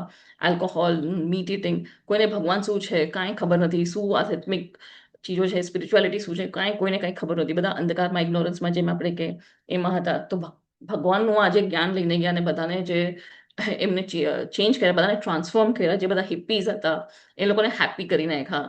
બધા એવા વૈષ્ણવ એમને ક્રિએટ કર્યા કે બધું મીટ ઇટિંગ જે હતું આલ્કોહોલ દારૂ બધું નશો છોડીને બધા ભક્તિમાં આવી ગયા, કૃષ્ણ ભાવનામૃતમાં આવી ગયા. એટલે એમને આ ઇસ્કોન કેમ ક્રિએટ કર્યો, international Society four Krishna consciousness, કારણ કે એ ઇન્ટરનેશનલ સોસાયટી આ જે ફોરેનર્સ હતા એમને શીખડાવવા માટે કે ભગવાનની ભક્તિ કેવી રીતે કરી શકીએ, કરવી જોઈએ. ભગવાનનું શું આ જ્ઞાન છે, ભગવદ્ ગીતા શું છે, ભાગવતમ શું છે, કેવી રીતે આરતી પૂજા પ્રસાદ કેવી રીતે બનાવવું જોઈએ, કેવી રીતે શ્રૃંગાર કરવું જોઈએ, વિગ્રહની પૂજા કેવી રીતે કરવી જોઈએ, સેવા કરવી જોઈએ, ગુરુનો સેવા કેવી રીતે કરવી જોઈએ. અને એ બધી ડિસિપ્લિન એમને શીખડાવી છે આ બધા ફોરેનર્સને જે એકદમ અંધકારમાં હતા, જેમને ગોડ શું છે, ભગવાન શું છે, કોઈને કાંઈ ખબર જ નહોતી. ને એવા વૈષ્ણવ બનાવ્યા જે તિલક, કંઠીમાળા, ધોતી કુર્તા એવા ટ્રાન્સફોર્મ કરીને આ બધું મીટ ઇટિંગ બધું એ લોકો છોડીને દીધું. સવારના 4 વાગ્યાથી ઉઠીને જાપ કરીને મંગલ આરતી કરીને પ્રસાદ બનાવે, પ્રસાદ ખાય, ભગવદ્ ગીતાનું જ્ઞાન સાંભળે, ભગવદ્ ગીતા વેચી પણ છે. આજકાલ તમે ઘણા વિડીયોઝ જોતા હશો જે ફોરેનર્સ બધા આવી રીતે તિલક કંઠીમાળા લઈને હરિનામ સંકીર્તન કરે છે. એ કોણ છે? બધા ઇસ્કોન જે શ્રીલ પ્રભુપાદ છે એમના બધા ફોલોવર્સ જ છે, એમના જ ડિવોટીઝ છે, એમની જ ટીચિંગ્સનું એ લોકો ફોલો કરીને આવી રીતે ભક્તિમાં આગળ વધ્યા છે. સો શીલા પ્રભુપાદ શેના માટે કહેતા કે બધાને શીખડાવે કે આજે આપણને મનુષ્ય જીવન મળ્યો છે શેના માટે મળ્યો છે? પૈસા કમાવા માટે નથી મળ્યો, પણ આપણે એક ચાન્સ મળ્યો છે કે આપણે ભગવાન સાથે પાછા કેવી રીતે કનેક્ટ થઈ જાય છે. અત્યારના આપણે આ માયામાં છે જેનાથી આપણે આ છૂટી ગયા છે, ભગવાનને આપણે યાદ નથી કરતા, આપણે ભગવાનને ભૂલી ગયા છે. પણ પાછા આપણે જવાનું ક્યાં છે? ભગવાન પાસે જ જવાનું છે. આપણે ભગવાનના અંશ છે, તો એ બેક ટુ ગોડ હેડ. તો એના માટે એમનો જે ગુરુનો આદેશ હતો કે તમે વેસ્ટર્ન કન્ટ્રીમાં જઈને લોકોને શીખડાવો કે આપણે ભગવાન માટે આવ્યા છે અને પાછું ભગવાન પાસે જ આવવાનું છે. તો એ એમનો ઉદ્દેશ્ય હતો. તો આવી રીતે યુએસમાં પહોંચે છે અને આવી રીતે બધા ભક્તો બનાવે છે. અહીંયા જો આ બધા ફોરેનર્સ છે અને કેવા રીતે બધા જોડાય છે આ મુવમેન્ટમાં. અને આ બધા ભવ્ય મંદિર છે ત્યાંના, Prabhupada palace of gold, the Taj Mahal of America, આ ભક્તિવેદાંત મેનોર છે વોટફોર્ડ યુકેમાં, યુક્રેનમાં ઇસ્કોનનો ફેસ્ટિવલ, આટલા લાખો ને લાખો લોકો જોડાય છે. ઇસ્કોન રશિયા, અલગ અલગ કન્ટ્રીઝમાં, આ ડર્બન સાઉથ આફ્રિકા. અને આ આપણો અહીંયા છે માયાપુરમાં ચંદ્રદયા મંદિર જે છે ઇસ્કોન માયાપુરના હેડક્વાર્ટર્સ કહેવાય છે. તો એકદમ ભવ્ય મંદિર બન્યું છે.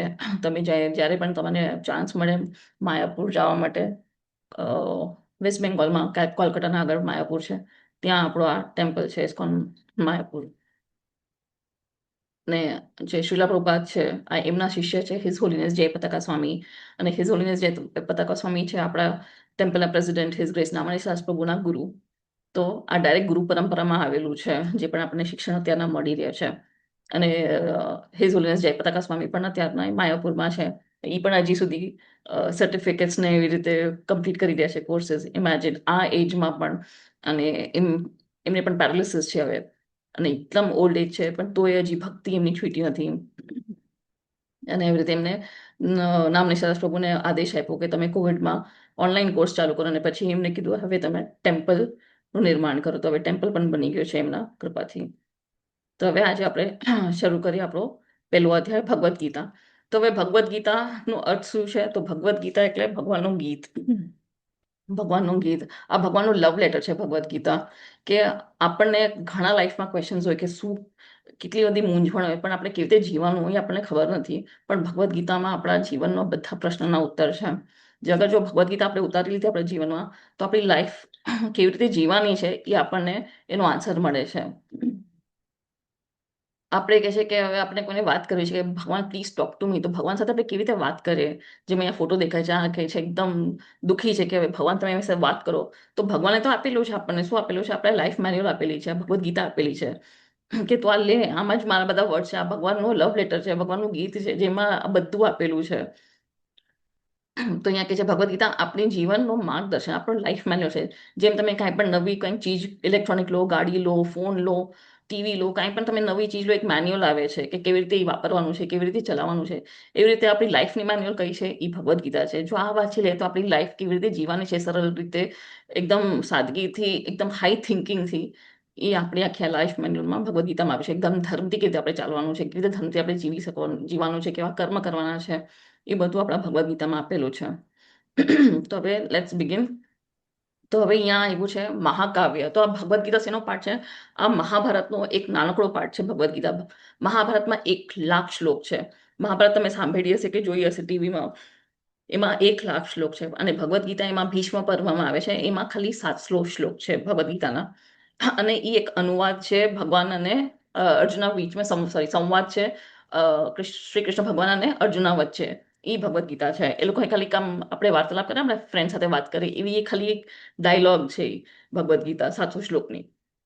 અને એ લોકોએ 45 મિનિટ્સમાં ભગવદ્ ગીતા બોલાણી હતી. આપણને ભગવદ્ ગીતા એકચ્યુઅલી શીખવી હોય ડિટેલમાં ડીપમાં તો આપણને 1 વર્ષ લાગી જાય.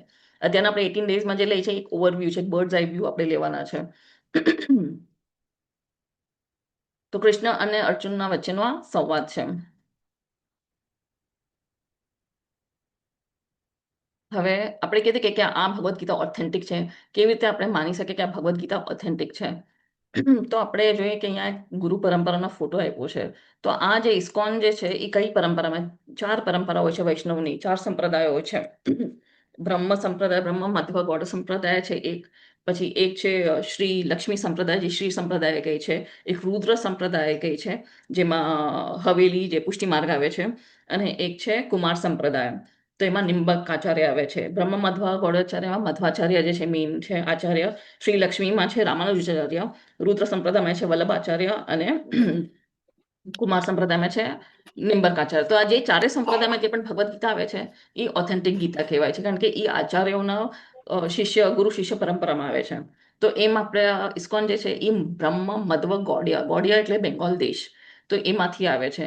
કારણ કે શિલા પ્રભુપાદ પણ ગૌડિયા દેશના હતા. એમના જે ગુરુ હતા શિલા ભક્તિસિદ્ધાંત સરસ્વતી મહારાજ પણ ગૌડિયા દેશના છે. અને એમાં જે 22nd નંબરમાં આવે છે એ છે શ્રી ચૈતન્ય મહાપ્રભુ. ચૈતન્ય મહાપ્રભુ બીજા કોઈ નથી, એ શ્રી કૃષ્ણ ભગવાન સ્વયં છે. એ રાધારાણીના સ્વભાવમાં આવેલા છે. એ આપણે આગળ જ્યારે વધશું ત્યારે આપણે સમજશું. તો જો ગીતા આપણને એકદમ એકદમ વ્યવસ્થિત સમજવી હોય તો આપણને લગભગ 1 વર્ષ લાગવાનો છે. ને 18 દિવસમાં આપણે ખાલી કૃષ્ણ અને અર્જુન વચ્ચેનો જે વિચારોનો પ્રવાહ છે એ ધ્યાન કેન્દ્રિત કરવાનું આપણે પ્રયાસ કરશું. તો આ આપણે જે કોર્સ કરે છે શેના માટે કરે છે કે તમને આ લેવલ 1 ઇઝીલી સમજાય જાય ને તો તમે પછી આગળના તમારા જે સ્ટેજીસ છે એ ઇઝીલી તમારા પાર થઈ જશે. લેવલ 2 છે ભક્તિશાસ્ત્રી છે. તો level 1 is like a foundation. આપણે જેમ સાયન્સ ભણવું હોય તો આપણને પેલા સ્કૂલિંગ તો basic primary school secondary school તો આવડી જાય તો આપણે સાયન્ટિસ્ટ બનશું.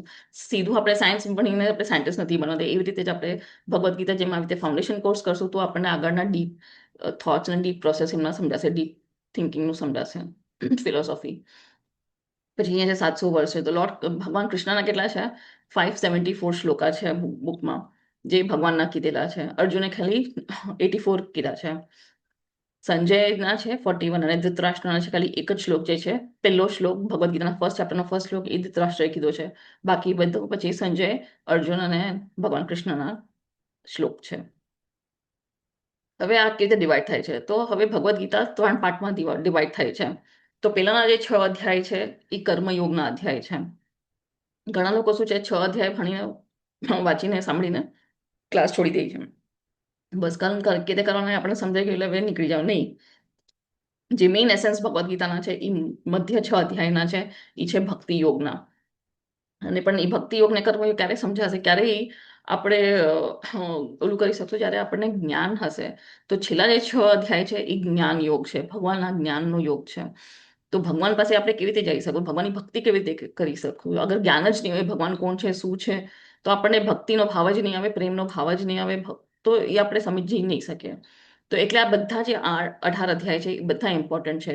પેલા 6 કર્મ, પછી ભક્તિ અને પછી છેલ્લા 6 છે એ જ્ઞાન યોગ. તો જેમ સેન્ડવિચમાં શું હોય ઉપર અને નીચે બ્રેડ હોય અને વચ્ચેનો જે માલ મસાલો એ વચ્ચે હોય, એવી રીતે જે મેઇન એસેન્સ છે ભગવદ્ ગીતાનો એ વચ્ચેના 6 અધ્યાયમાં છે. એ છે ભક્તિનો યોગ, ભક્તિ યોગ. હવે આપણે આ ભગવદ્ ગીતા વાંચીને શું આપણને સમજવાનું છે?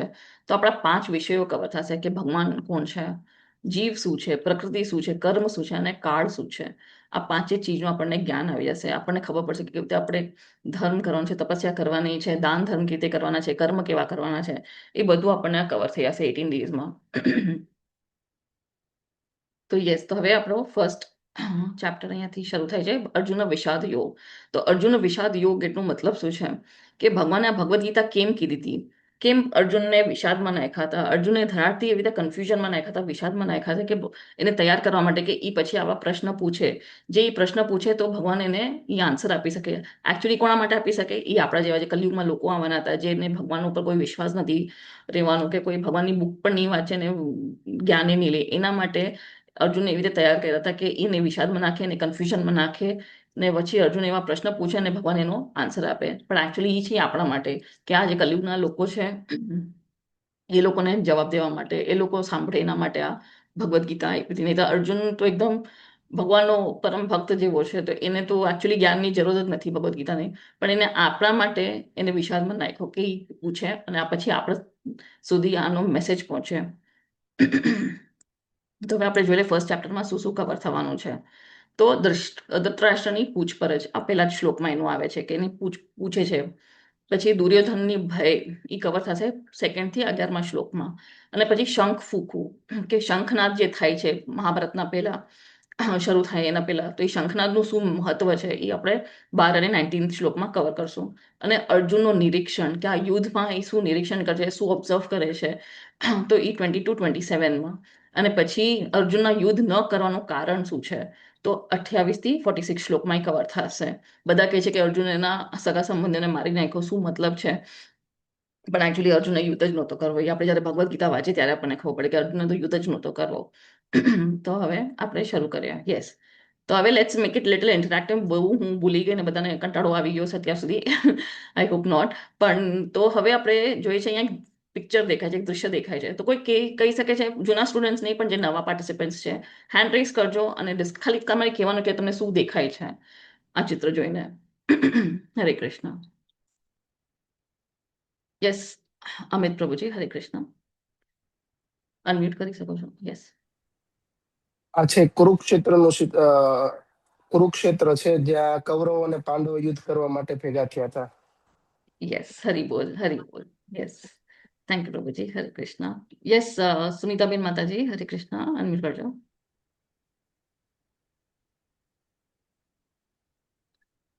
અનમ્યુટ કરજો, તમારો અવાજ નથી આવતો. હરે કૃષ્ણ. ઓકે, દીપાલી માતાજી, હરે કૃષ્ણ. દીપાલી દીક્ષિત માતાજી. કુરુક્ષેત્રનું મેદાન છે, યસ, જ્યાં યુદ્ધ શરૂ થવાનું હતું, એ પહેલાનું દ્રશ્ય છે અહીંયા. Yes, Hare Krishna. Thank you માતાજી. યસ, રીમા સુની માતાજી, હરે કૃષ્ણ. હરે કૃષ્ણ માતાજી. કુરુક્ષેત્રની રણભૂમિ છે માતાજી. હરી બોલ, હરી બોલ. ઓકે, યસ, વિરલ પ્રભુ, હરે કૃષ્ણ. કઈ એડ કરવું છે બીજું? યસ, હરે કૃષ્ણ. હરે કૃષ્ણ.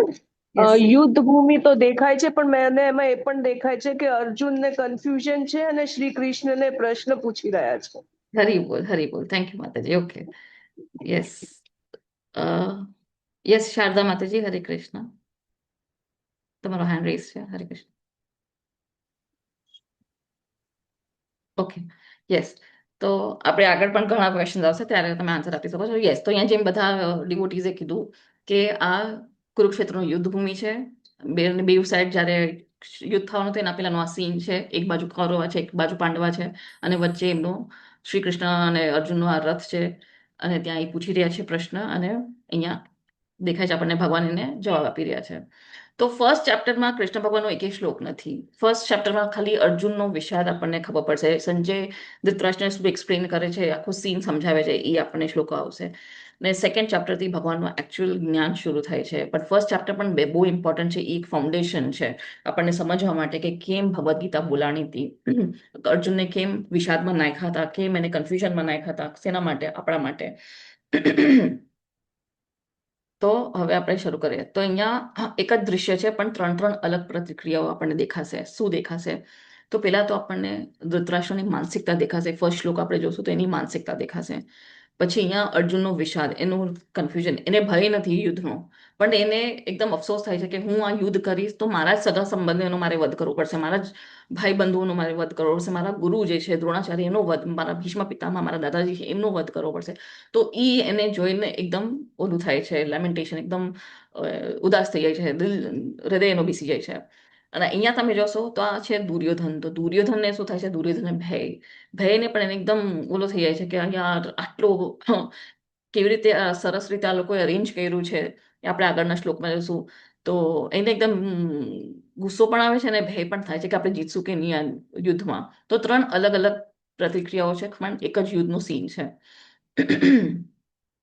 હવે અનુવાદ આવશે, તો જેને પાર્ટિસિપન્ટ્સને બોલવું હોય અનુવાદ, પ્લીઝ હેન્ડ રેઝ કરજો. તો બધાને એક એક, ઘણા શ્લોક છે તો એક એક આપણે ડીઓટીને ચાન્સ આપશું. તો આ પહેલો શ્લોક છે ધૃતરાષ્ટ્રનો. તો અહીંયા ધૃતરાષ્ટ્ર શું કહે છે આપણે જોઈએ. યસ, હરે કૃષ્ણ. હેન્ડ રેઝ કરજો જેને પણ અનુવાદ લેવા હોય. ઘણા બધા અનુવાદ આવશે, ખાલી તમારે અનુવાદ લેવાના છે, નોટ શ્લોક. યસ રીમા માતાજી, હરે કૃષ્ણ. અનમ્યુટ કરશો, અનમ્યુટ કરજો માતાજી. હરે હરે કૃષ્ણ. કૃષ્ણ માતાજી.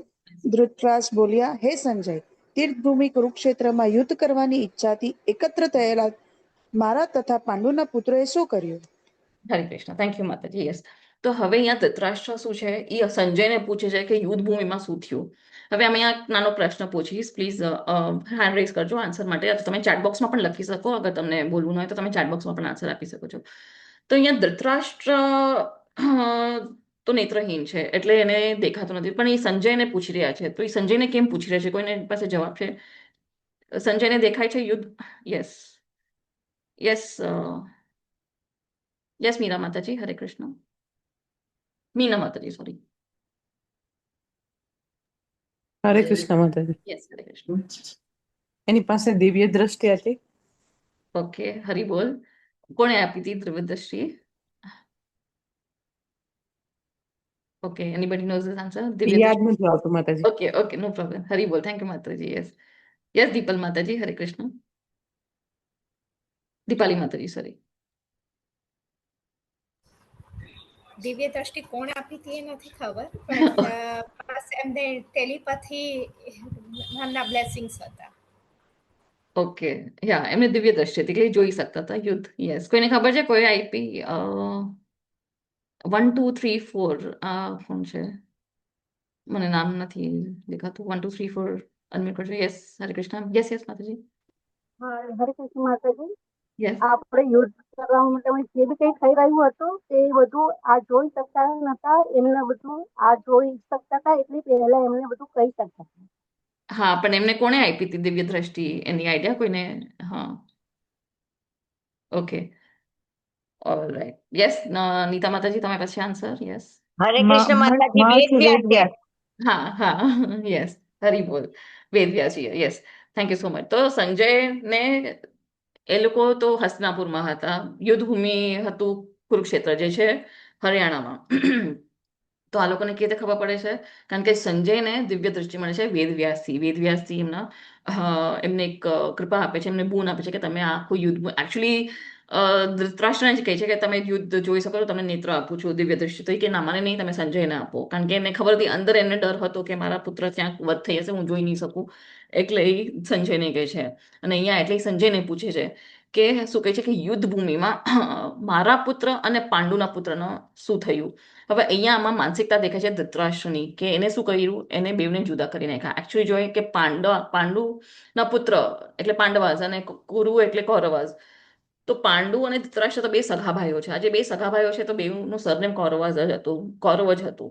પણ આને શું કર્યું, એને પાંડુના પુત્રને અલગ કરી નાખ્યા, એને ડિવાઈડ કરી નાખ્યા કે મારા પુત્ર અને પાંડુના પુત્ર. તો અહીંયા એની માનસિકતા દેખાય છે કે એને ડિવાઈડ એન્ડ રૂલ કરીને, ડિવાઈડ એન્ડ પ્લે એવી પોલિટિક્સ રહીમી કે મારા પુત્ર નથી, પાંડુના પુત્ર મારા પુત્ર ના કહેવાય, એ અલગ છે, અને મારા પુત્ર કૌરવ છે. તો એ એની માનસિકતા થઈ. અને એને અહીંયા છે કુરુક્ષેત્રના તીર્થ સ્થાન. તો કુરુક્ષેત્ર એક તીર્થ સ્થાન હતું. તીર્થ એટલે ત્યાં ઘણા બધા યજ્ઞ થયા હતા, ઘણા બધા શુભ કાર્યો થયા હતા. જે દેવી દેવતાઓ છે જે સ્વર્ગમાં, એ લોકો પણ એ કુરુક્ષેત્રને એકદમ તીર્થ સ્થાન માનતા હતા. તો અહીંયા હવે એને ડર હતો કે એક તો તીર્થ છે, અને પાંડુના પુત્ર જે છે એ બધા ધાર્મિક છે, એ લોકો બધું ધર્મથી કાર્ય કર્યું છે, નાનેથી એ લોકો ધર્મના રસ્તે છે. અને એને ખબર છે કે મારા જે દીકરાઓ છે, મારા જે પુત્ર છે, બધા અધર્મી છે. દુર્યોધન, દુશાસન, આપણને ખબર છે કે દ્રૌપદીનો ચીરહરણ કર્યું હતું, કે ઘણું બધું એ લોકો કર્યું હતું. આખા મહાભારત આપણે સાંભળી હશે, જોઈ હશે એમાં. તો એને ખબર છે કે તો અધર્મી છે, તો ક્યાંક અધર્મનું જે સ્થળ છે એનું ક્યાંક સારું ઇન્ફ્લુઅન્સ પાંડુના જે પુત્ર છે પાંડવાસ ઉપર ના થાય, તો એ લોકો જીતી ના જાય, કારણ કે એ લોકો એક તો ધર્મી છે, પ્લસ તીર્થ સ્થાન ઉપર આ યુદ્ધ થઈ રહ્યું છે, તો મારા પુત્ર ક્યાંક હારી ના જાય, તો એને એ ડર હતો. તો એટલે એ કહે છે કે કુરુક્ષેત્રના તીર્થ સ્થાન ઉપર મારા પુત્ર અને પાંડુના પુત્ર વચ્ચે શું થઈ રહ્યું છે. એને એમ બીક છે કે ક્યાંક સમજોતા ન થઈ જાય, ક્યાંક આ લોકો યુદ્ધને આ ના કરી લે કે ચલો હવે યુદ્ધ નથી કરવું, આ લોકોને પણ આપી દે આ લોકોનું રાજ્ય, એમ ક્યાંક કોમ્પ્રોમાઇઝ ના થઈ જાય, તો એને એ પણ ભય છે કે ક્યાંક કોમ્પ્રોમાઇઝ ના કરી નાખે, કારણ કે એને જોઈએ છે કે દુર્યોધન જ મહારાજ બને, હસ્તિનાપુરનો રાજા બને. તો હવે આપણે માનસિકતા જોઈએ આની, તો આપણે ક્વેશ્ચન કરી નાખો કે કેવી રીતે એ જોઈ શકતા હતા. યસ, તો હવે ધૃતરાષ્ટ્રનો શું છે માનસિકતા, તો એને શંકા થાય છે, શંકાસ્પદ, કે કુરુક્ષેત્ર એક ધર્મક્ષેત્ર છે, પછી આપણી સેના કેવી રીતે જીતશે એમાં, કારણ કે આ તો ધર્મી લોકોનો સાથ દેશે. પછી ભય લાગે છે કે એક તો ભેદભાવ કર્યો એને, મારા પુત્ર અને પાંડુના પુત્ર બે ડિવાઈડ કરી નાખ્યા, એને ત્યાં જ કેના કારણે કે આસક્તિના કારણ કે એને દુર્યોધનથી બહુ આસક્તિ હતી, આ રાજ્યનું જે હતું સીટ હસ્તિનાપુરનું બહુ આસક્તિ હતી કે આ મારું જ છે અને મારા જ પુત્રને જાય. ધર્મથી નથી જોતો કે યુધિષ્ઠિર એકચ્યુઅલી સૌથી જ્યેષ્ઠ પુત્ર હતા, પછી દુર્યોધન હતા, પણ એને નહીં કે મારા જ પુત્રને આ રાજગતિ મળે. અને પક્ષપાત કે હું અને મારું મારું મારું મારું એ માનસિકતા જે છે એ શેના કારણે હોય છે, એ આસક્તિ હોય છે, એ અટેચમેન્ટના કારણે જ હોય છે. આસક્તિ અને સ્નેહ આ બે ચીજમાં બહુ અંતર છે. અને આ શેના કારણે થાય છે, કારણ કે ભૌતિક ઈચ્છાઓ હોય છે, ભૌતિક ચીજોથી આપણને જ્યારે પ્રેમ હોય છે ત્યારે આપણને બહુ આસક્તિ હોય છે. પણ આપણે એકદમ આધ્યાત્મિક હોય છે, આપણે સ્પિરિચ્યુઅલ હોય છે, આપણને ભગવાનની ભક્તિમાં હોય છે, તો આપણને સ્નેહ હોય છે. તો હવે કોઈ ડિફરન્સ કહી શકે છે કે આસક્તિ અને સ્નેહમાં શું અંતર છે?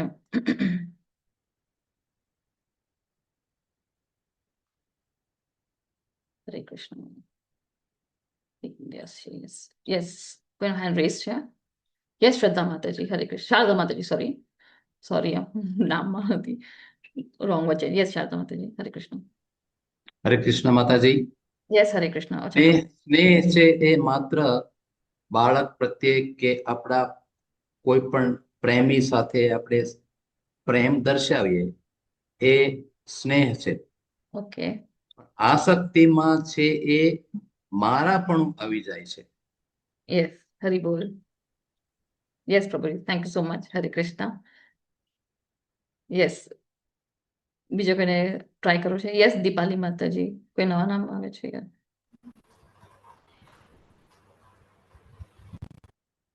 યસ, હરે કૃષ્ણ. દીપાલી માતાજી, તમારું યસ.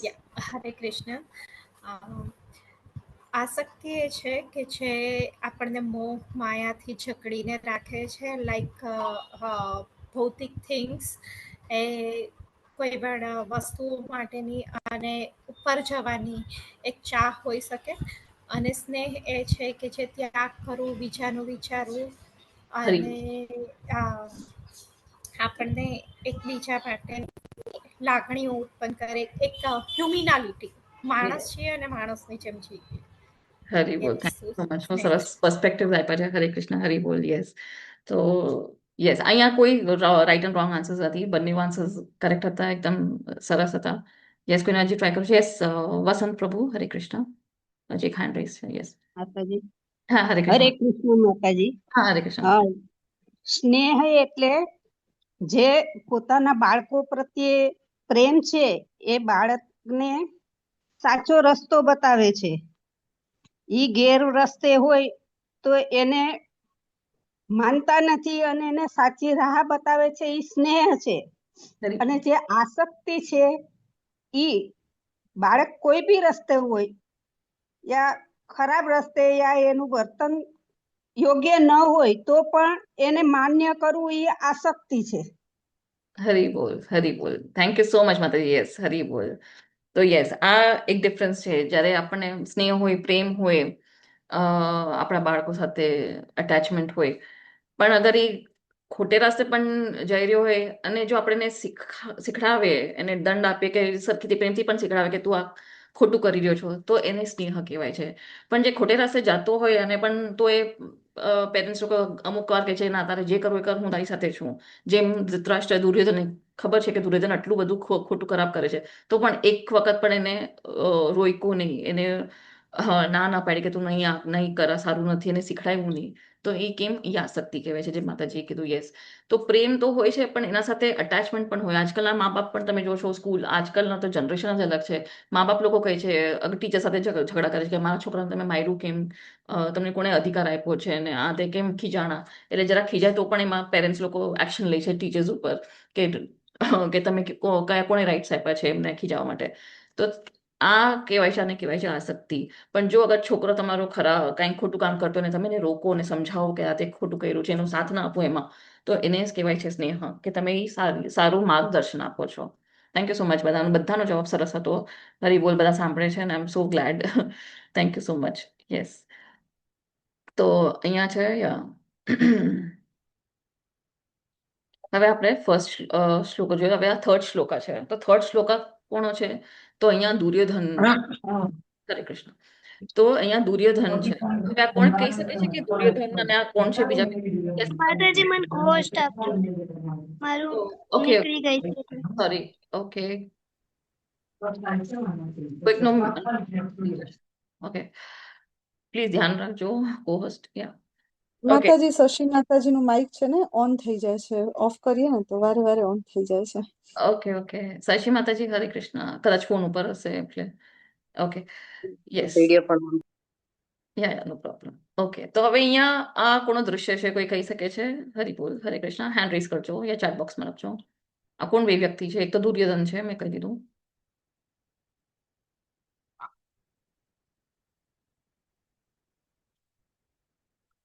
યસ, ચેટ બોક્સમાં લખી શકો છો યા હેન્ડ રેઝ કરી શકો છો. એની આઈડિયા કોણ છે? યસ યસ, માતાજી, વસંત માતાજી. હરે કૃષ્ણ માતાજી. હરે કૃષ્ણ માતાજી. આ દુર્યોધન દ્રોણ ગુરુ પાસે જાય છે હરી બોલ. અને દ્રોણ ગુરુને કે છે કે ત્યાં જે આનો પુત્ર આવે છે, એનું નામ ભૂલી ગઈ, એનો દ્રોણ ગુરુનો શિષ્ય હતો અને એનો દ્રોણ ગુરુનો ની સાથે દુશ્મની બી હતી. છતાં પણ દ્રોણ ગુરુ એને શિક્ષા આપે છે અને યુદ્ધની વિદ્યા શીખડાવે છે. એટલે દુર્યોધન દ્રોણ ગુરુ પાસે જાય છે કે આ તમારો શિષ્ય છે તો તમે પક્ષપાત ન કરતા, તમારો શિષ્ય છે તો. એ રીતે દ્રોણ ગુરુને ધમકી પણ આપે છે અને પછી પોતાના શબ્દો પાછા પણ વાળે છે કે તમે તો બ્રાહ્મણ છો, આચાર્ય છો કરીને એને પાછા મનાવી પણ લે છે. થેન્ક યુ સો મચ માતાજી. ચલો, મારું અડધું કામ તમે પૂરું કર્યું. હરી બોલ, હરી બોલ. યસ, તો આ દુર્યોધન છે જે જાય છે દ્રોણ પાસે, દ્રોણાચાર્ય જે એમના ગુરુ હોય છે, અને એકદમ ભયભીત અને એકદમ ગુસ્સામાં જાય છે.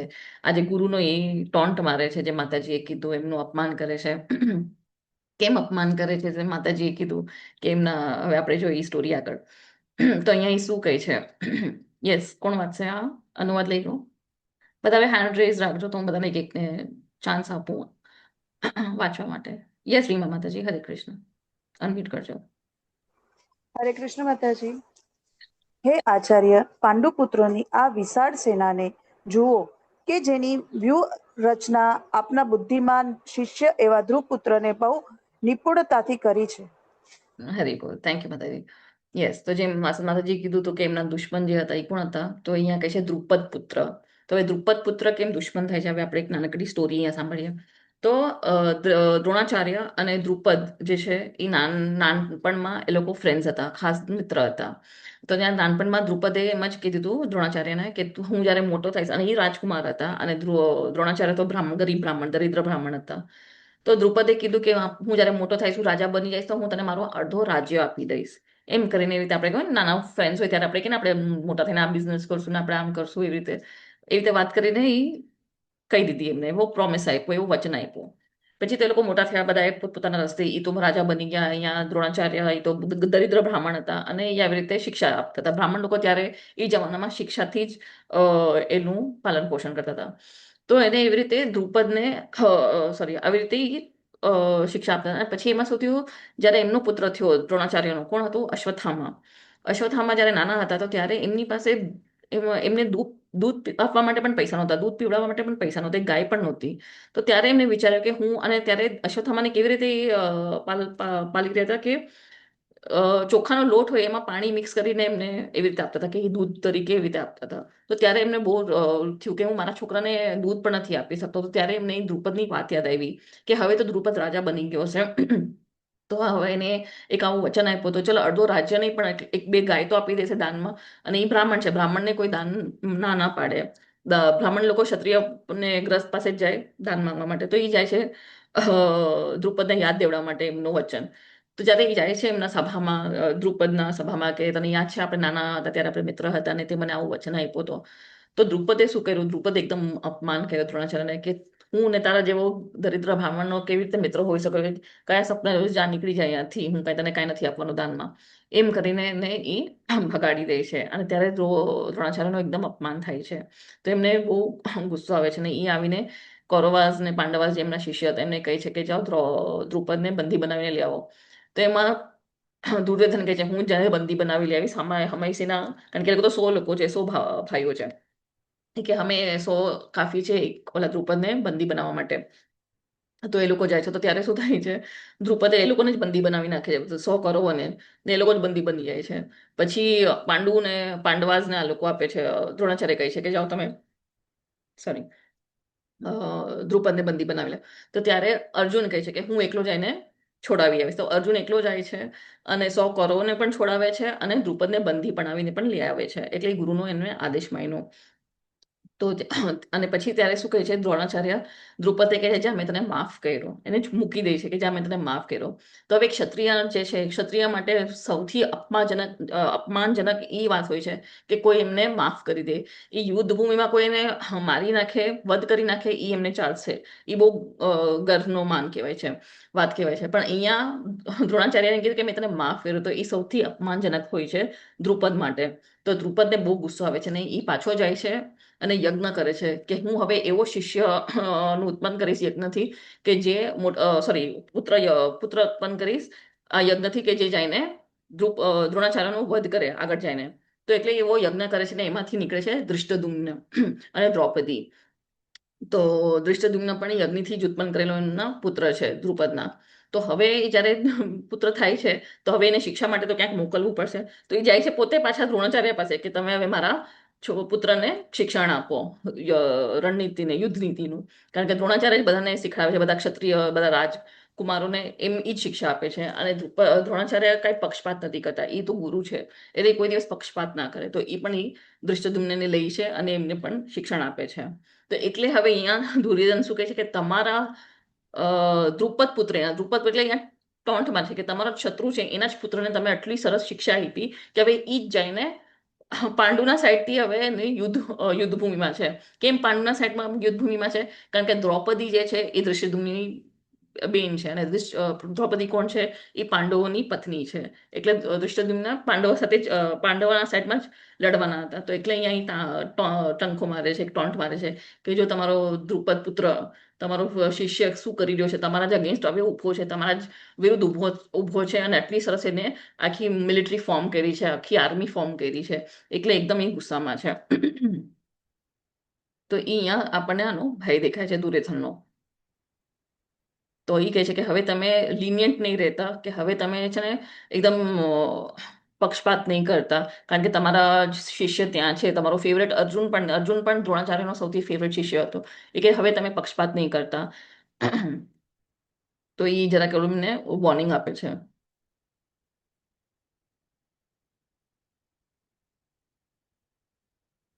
હવે દુર્યોધનના રાજકારણનું વર્તન આપણે જોઈએ.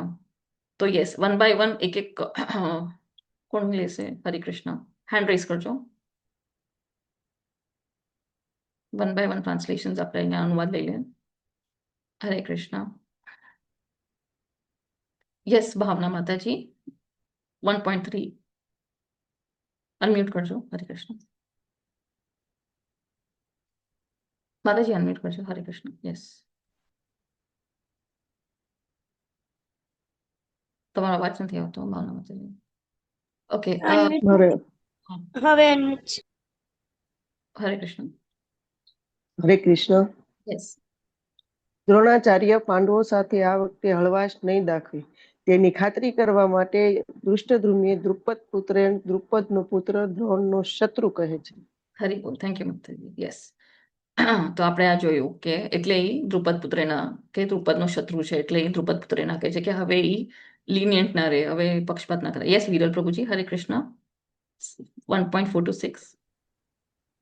તેને પાંડવ પક્ષના તમામ મહાન નાયકોનો ઉલ્લેખ કર્યો, જેથી દ્રોણાચાર્ય યુદ્ધને ગંભીરતાથી લે. તે કહે છે કે ભીમ અને અર્જુનની જેવા જ બીજા મહારથી છે. હરે કૃષ્ણ. Thank you.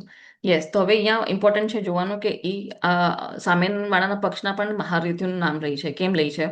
તો એ કે જે તમામ મહાન નાયકો, તો ત્યાં ભીમ અને અર્જુનનું નામ લે છે. કેમ? કારણ કે એને ખબર છે કે દુર્યોધનના સામે કોણ યુદ્ધમાં લાયક છે, એ ભીમ જ છે, કે ભીમ જ ટક્કર દઈ શકે છે દુર્યોધનને. અને અર્જુન કેમ? કારણ કે અર્જુને ઘણી વાર એ લોકોને બચાવીને લાવ્યો છે. જેમ મેં હમણાં કીધું, દૃષ્ટદ્યુમ્નથી પણ એને છોડાવીને લાવ્યા છે. ગંધર્વ સાથે એકવાર યુદ્ધ થયું હતું ત્યારે પણ આ લોકો બધા બંધાઈ ગયા હતા, ત્યારે પણ અર્જુને જ દુર્યોધન અને એના 100 કૌરવના છોડાયું હતું. તો એટલે એને ખબર છે. અને ભીમે જ પ્રતિજ્ઞા લીધી હતી કે હું દુશાસનને વધ કરીને એનો લોહી પીશ, અને આનો દુર્યોધનનો પણ હું વધ કરી. બધા 100 કરોડનો વધ કોણ કરવાનો? તો એ ભીમ જ કરવાનો હતો. તો એટલે એ અહીંયા હવે એ લોકોનો ઉલ્લેખ કહે છે કે જો આ લોકો પણ બધા સ્ટ્રોંગ પાર્ટી છે, તો તમે હવે એકદમ લિનિયન્ટ નહીં રહેતા, હવે તમે પણ જરાક સ્ટ્રોંગ થાઓ અને હવે એ લોકો સામે યુદ્ધ કરવાનું છે. યસ. 1.7 અને 1.8. જ્યોતિ માતાજી. હરે કૃષ્ણ. જ્યોતિ દુબે માતાજી, અનમ્યુટ કરજો.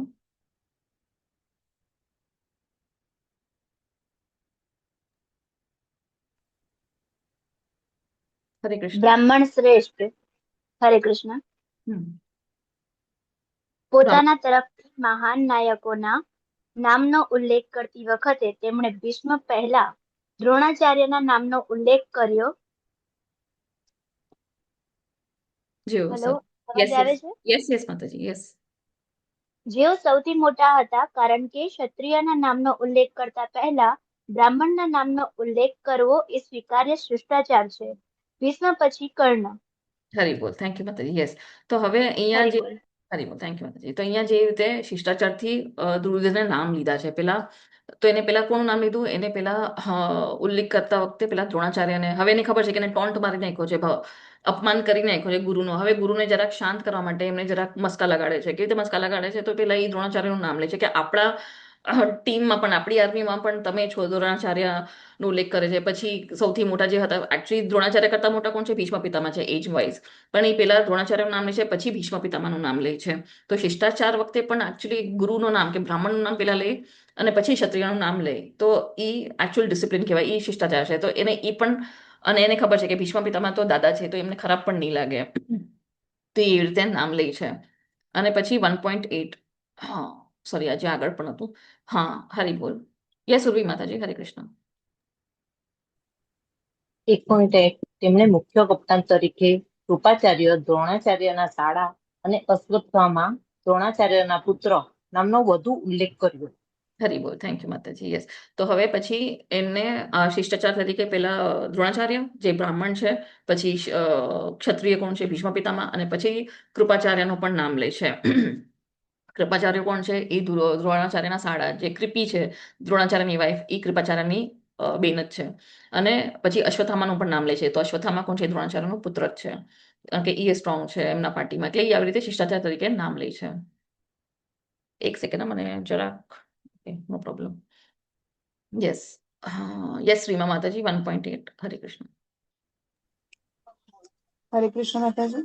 ઉલ્લેખ કર્યો, જો કે તે મહારથી ન હતો. હલો. Yes yes. હરે કૃષ્ણ. હા અવાજ આવે છે. યસ માતાજી. હા માતાજી, અવાજ આવે. હા. તેણે વિકર્ણ દુર્યોધનનો સૌથી નાનો ભાઈ ઉલ્લેખ કર્યો, જો કે તે મહારથી ન હતો. તેને તેની તરફે પ્રેરિત કરવા માટે, કારણ કે તે કૌરવના પક્ષોમાંથી તે એક, જેમણે દ્રૌપદીના વસ્ત્રાહરણની ઘટનાનો વિરોધ કર્યો હતો. હરી બોલ. યસ. તો હવે વિકર્ણનું પણ નામ લે છે. વિકર્ણ કોણ છે? સૌથી નાનો ભાઈ છે દુર્યોધનનો, જે કૌરવમાં છે. પણ એનું નામ કેમ લે છે? કે એને પણ એક મોટિવેશન આપે કે હવે તો તું અમારી સાઈડથી લડજે. કેમ? કારણ કે વિકર્ણ એક જ વ્યક્તિ હતો, જે એકમાત્ર ભાઈ હતો, જેને જ્યારે દ્રૌપદીનું ચીરહરણ થતું હતું એનું એને વિરોધ કર્યો હતો. તો અહીંયા એ કહે છે કે હવે તું ક્યાંય વિરોધ નહીં કર, ત્યાં ના ભાગી જતો, અહીંયાથી અમારા સાથે તું યુદ્ધ કરજે. એટલે એને મોટિવેશન આપે છે કે જો આ પણ એક મહારથી છે. એમ તો એ મહારથી નહોતો પણ એમ મોટિવેટ કરવા માટે. યસ, દીપાલી માતાજી 1.9.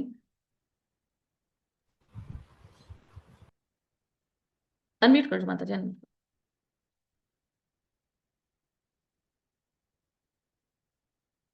હરે કૃષ્ણ. યસ માતાજી. 1.9. હરે કૃષ્ણ. તેણે કહ્યું બધા બીજા ઘણા તેણે કહ્યું બીજા ઘણા એવા વીરો છે જેઓ મારા ખાતર પોતાનો જીવ આપવા તૈયાર છે, શસ્ત્રોથી સજ્જ છે અને લશ્કરી વિમાનમાં અનુભવી છે. હરી બોલ. થેન્ક યુ માતાજી. હરે કૃષ્ણ. યસ, તો અહીંયા એક તમે જ્યારે શ્લોકા વાંચશો 1.9 એમાં કહે છે ત્યક્ત જીવિત. ત્યક્ત જીવિત એટલે મારી માટે જે મરવા માટે તૈયાર છે એવો વર્ડ યુઝ કરશે દુર્યોધન. તો એવો વર્ડ કોણ યુઝ કરે? જેને કોન્ફિડન્સ હોય પોતાના આર્મી ઉપર, પોતાના સૈનિકો ઉપર, પોતાની સેના ઉપર. તો એ એવી રીતે કે આ લોકો દુશ્મનને હરાવવા માટે તૈયાર છે કે એ લોકોના વધ કરવા માટે તૈયાર છે, એવો વર્ડ યુઝ કરવો જોઈએ. પણ અહીંયા એને શું કહ્યું? ત્યક્ત જીવિત, કે મારી માટે પ્રાણ દેવા માટે આ લોકો તૈયાર છે, જીવ આપવા માટે તૈયાર છે. તો એ એવી રીતે આવી રીતે ઉલ્લેખ કરે છે. અને પછી છેલ્લો 1.10. હરે કૃષ્ણ. યસ ઈશ્વર પ્રભુ. હરે કૃષ્ણ. અનમ્યુટ કરજો, અનમ્યુટ કરજો પ્રભુજી. યસ, 1.10. સ્ક્રીન હિન્ડર થયો છે. નથી. ઓકે, નથી વચાતું. અમારી શક્તિ. ઓકે, રાજેન્દ્ર કુમાર પ્રભુ. હરે કૃષ્ણ. અનમ્યુટ કરજો. યસ. અમારી શક્તિ અમાપ છે. અમે દાદા ભીષ્મ દ્વારા સંપૂર્ણ રીતે સુરક્ષિત છીએ, જ્યારે ભીમ દ્વારા સાવચેતીપૂર્વક રક્ષિત પાંડવોની શક્તિ મર્યાદિત છે. અપર્યાપ્ત. મ્યુટ થઈ ગયા પ્રભુ તમે. સોરી. હા, અપર્યાપ્ત શબ્દ અહીં વપરાયો છે, જેનો અર્થ થાય છે પૂર્ણ અને અપૂર્ણ. દ્રોણાચાર્યએ સેનાને અધૂરી અને ભીષ્મે તેને પૂર્ણ રીતે સાંભળી હતી. આ રીતે નિષ્ણાત રાજદ્વારી દુર્યોધને ભીષ્મ સેનાપતિ અને દ્રોણ લશ્કરી ગુરુ બંનેને અપર્યાપ્ત શબ્દથી પ્રોત્સાહિત કર્યા. યસ, હરી બોલ. થેન્ક યુ પ્રભુજી. યસ, તો હવે અહીંયા શું કહે છે કે અપર્યાપ્તમ શબ્દ એ એક બહુ ઇમ્પોર્ટન્ટ શબ્દ છે આ ફર્સ્ટ પોઈન્ટ 1.10 શ્લોકામાં. તો એનો મતલબ શું છે કે પૂર્ણ અને અપૂર્ણ. તો એ કહે છે કે જે પાંડવોની સેના છે એ મર્યાદિત છે. કેમ? કારણ કે એમની સેના નાની હતી. આ લોકો પાસે નારાયણની સેના હતી. નારાયણ સેના એટલે કૃષ્ણ ભગવાનની સેના, જે બહુ મોટી સેના હતી. સૌથી વધારે સેના એકચ્યુઅલી કૌરવાસ તરફથી હતી. તો એ કહે છે કે આપણી તો એકદમ અમર્યાદિત છે, કારણ કે એમાં દ્રોણાચાર્ય તો છે તો એનાથી તો સીમિત થઈ જાય, પણ ભીષ્મદેવ પણ છે, ભીષ્મ પિતામહ છે. તો એ તો એકદમ સૌથી શ્રેષ્ઠ યોદ્ધા હતા. તો કે એના એ છે એટલે આખી આપણી સેના કમ્પ્લીટ થાય છે, પૂર્ણ થાય છે. એટલે અપર્યાપ્તમ, અપૂર્ણ અને પૂર્ણ. એવી રીતે એ પ્રોત્સાહન આપે છે કે આપણી પણ સેના ઘણી મોટી છે અને આપણામાં પણ ઘણા ઘણા મહારથીઓ છે. હવે આપણે આગળ વધીએ. હવે એક સેકન્ડ, જસ્ટ અ મોમેન્ટ. હું બીજી મારી એક સ્લાઇડ છે એને શેર કરું છું. સ્ટોપ શેર કીધું.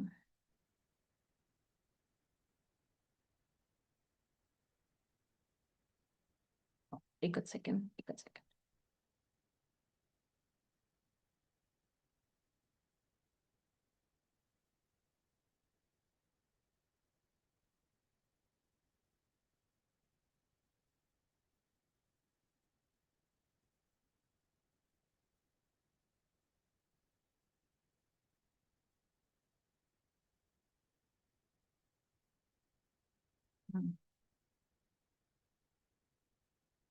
હા, હવે આપણે જોઈએ અહીંયા 6 પ્રકારના અતતીઓ.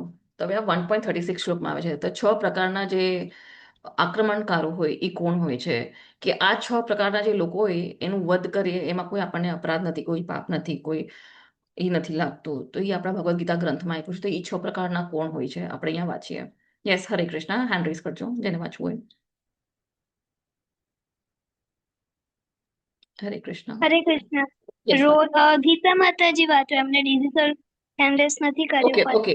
તો તમે એમને અનમ્યુટ કરજો. યસ, મને દેખાતા નથી. ઓકે. માતાજી તમને રિક્વેસ્ટ મોકલી છે, અનમ્યુટ કરજો. ગીતા માતાજી ને આવડતું નથી લાગે છે. ઓકે,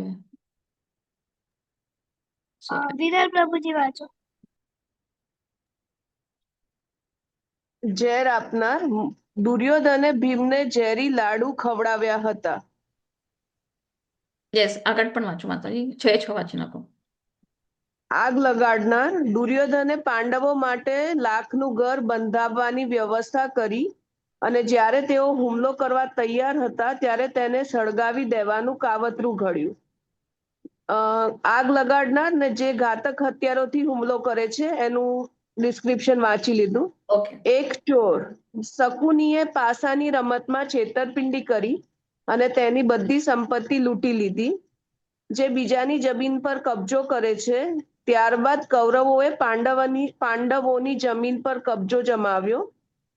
જે બીજાની પત્નીનું અપહરણ કરે છે, છેવટે તેઓએ દ્રૌપદીને એકવાર પાસાની રમત દરમિયાન અને બીજી વખત જ્યારે જયદ્રથે તેનું અપહરણ કરવાનો પ્રયાસ કર્યો ત્યારે દ્રૌપદીનું અપહરણ કર્યું. હરી બોલ. થેન્ક યુ માતાજી, હરે કૃષ્ણ. યસ, તો આ 6 પ્રકારના જે છે આતતાઈ, તો એટલે જે ઝેર આપનાર, તો જેમ આપણે જોયું કે જ્યારે ભીમ નાના હતા તો ત્યારે દુર્યોધને એને ઝેર આપ્યું હતું, ઝેરનો લાડુ કે ખીર કંઈક ખવડાવી હતી. પછી આગ લગાડનાર, તો અને જે ઘાતક હથિયારોથી હુમલો કરે છે, તો આગ જ્યારે લાખનું ઘર બનાવ્યું તો જ્યારે આ લોકો ઓલામાં હતા, તો એમના માટે એક લાખનું ઘર બનાવે છે અને પછી એને સળગાવે છે. તો એ લોકોને મારવાની બહુ કોશિશ કરી હતી, પાંડવોને મારવાની કૌરવોએ. અને પછી અહીંયા છે એક ચોર, તો ચોર એટલે જ્યારે એ લોકોનું ઓલી રમત હતી એમાં શુદ્ધ ક્રીડા જે હતી એમાં શકુને એના જે પાસા યુઝ કરે છે, તો એ એક છલ છે. તો એટલે એવી રીતે છલ કરીને એ લોકોએ આખું એમનું જે રાજ્ય હતું એ હડપી લે છે, લૂંટી લે છે, ખાલી સંપત્તિ લૂંટી લે છે. અને પછી જે બીજાની જમીન પર કબજો કરે છે, એવી રીતે આખા પાંડવોની જમીન એ લોકોએ લૂંટી લીધી હતી દ્યુત ક્રીડાથી, છલથી. અને જે બીજાની પત્નીનું અપહરણ કરે છે, તો 2 વખત, એકવાર તો દુશાસન એને ખેંચીને લઈ આવે છે દ્રૌપદીને સભામાં, અને પછી બીજી વાર જયદ્રથ એને ઉપાડીને લઈ જાય છે. તો 2 વાર અપહરણ થાય છે. તો આવા જે 6 લોકો હોય છે એને મારવામાં કે એમનું વધ કરવામાં એમાં કોઈ પાપ નથી લાગતું. એનો મતલબ એ નથી કે આપણા સાથે આ બધું 6 ચીજ થાય કે આપણી જમીન કોઈ લૂંટી લે એટલે આપણે પણ જઈને વધ કરી આવે, નહીં. આપણા માટે પછી પોલીસ પ્રશાસન, હવે આપણે તો કોન્સ્ટિટ્યુશન ફોલો કરવાનું છે, એટલે પ્રશાસન છે, પોલીસ છે, કોર્ટ છે, એ આપણા માટે એ છે. પણ એકચ્યુઅલી આપણા સનાતન ધર્મમાં એ છે કે આ જ ચીજ કોઈ કરે ને આપણે એનું વધ કરે તો એમાં કોઈ પાપ નથી. પણ આપણે એઝ અ કોમન પર્સન, આપણે ક્ષત્રિય નથી, પણ આપણે એઝ અ કોમન પર્સન જઈને મારશું તો આપણે પોતે જેલમાં આપણને ફાંસીની સજા થઈ જશે. પણ આ ક્ષત્રિયોના જે છે એ લોકો કરી શકે છે. પણ એકચ્યુઅલી અગર આપણે વધ કરીને આપણે જેલમાં પણ તોય પણ આપણને આધ્યાત્મિક રીતે કોઈ અધર્મ નથી. અગર આપણે આ 6 લોકોને 6 જે પ્રક્રિયા કરે છે એને આપણે અગર વધ કરીએ તો. પણ હવે એનું કોન્સ્ટિટ્યુશન નહીં માને. યસ, આમાં તો બહુ ડિટેલ. યસ, હવે 19th શ્લોક. હરે કૃષ્ણ. અનુવાદ લેજો. હેન્ડ રેઝર રાખજો, જેને અનુવાદ લેવા હોય તો શું ફટાફટ અનમ્યુટ થઈને, તો બહુ ટાઈમ ખોટી થશે. યસ, 1+ કોનો છે? અનમ્યુટ કરજો. યસ, હરે કૃષ્ણ. અલગ અલગ શંખના ફૂંફાવાથી ખળબળાટ મચી ગયો અને આ રીતે આકાશમાં અને પૃથ્વી પર બંને કંપન પામતા તે ધૃતરાષ્ટ્રના પુત્રના હૃદયને વિખેરી. હરે બોલ. હરે કૃષ્ણ. થેન્ક યુ માતાજી. તો હવે શંખનાદનું જે મહત્વ છે કે શંખનાદ, તો જ્યારે પહેલાના ટાઈમમાં જ્યારે યુદ્ધ થતા હતા તો પેલા શંખનાદ થાય, એક અનાઉન્સમેન્ટ થાય કે હવે આપણે યુદ્ધ આરંભ કરીએ. તો હવે શંખનાદમાં કેમ ઇમ્પોર્ટન્સ આપ્યો છે? કારણ કે જ્યારે પાંડવોએ શંખનાદ કર્યો, કૃષ્ણ ભગવાન આમાં પણ શંખના નામ આપ્યા છે, બીજા બધા શ્લોકમાં તમે જ્યારે વાંચો ભગવદ્ ગીતા આખી, એમાં શંખોના પણ નામ છે.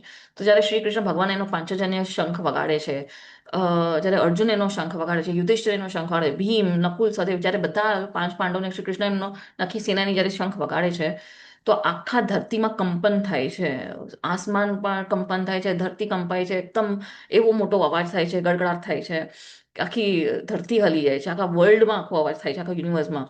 તો એનાથી એ સાંભળીને શું થાય છે, કૌરવા જે છે એ લોકોનું હૃદય બેસી જાય છે, એકદમ નિરાશ થઈ જાય છે, એકદમ અડધા લોકો તો મરી જાય છે એ લોકોના સેનામાંથી, વધ થઈ જાય, ત્યાં જ પડીને બેહોશ થઈ જાય છે અને હાર્ટ એટેક આવી જાય છે. એટલો જોરનો શંખનાદ થાય છે. કેમ થાય છે? કારણ કે એ લોકો અધર્મી છે, એ લોકો ધર્મથી નથી ચાલ્યા, એટલે એ લોકોનું હૃદય બેસી જાય છે. પણ જ્યારે હવે પછી એ સાંભળીને ભીષ્મ પિતામહ પણ શંખનાદ કરે છે.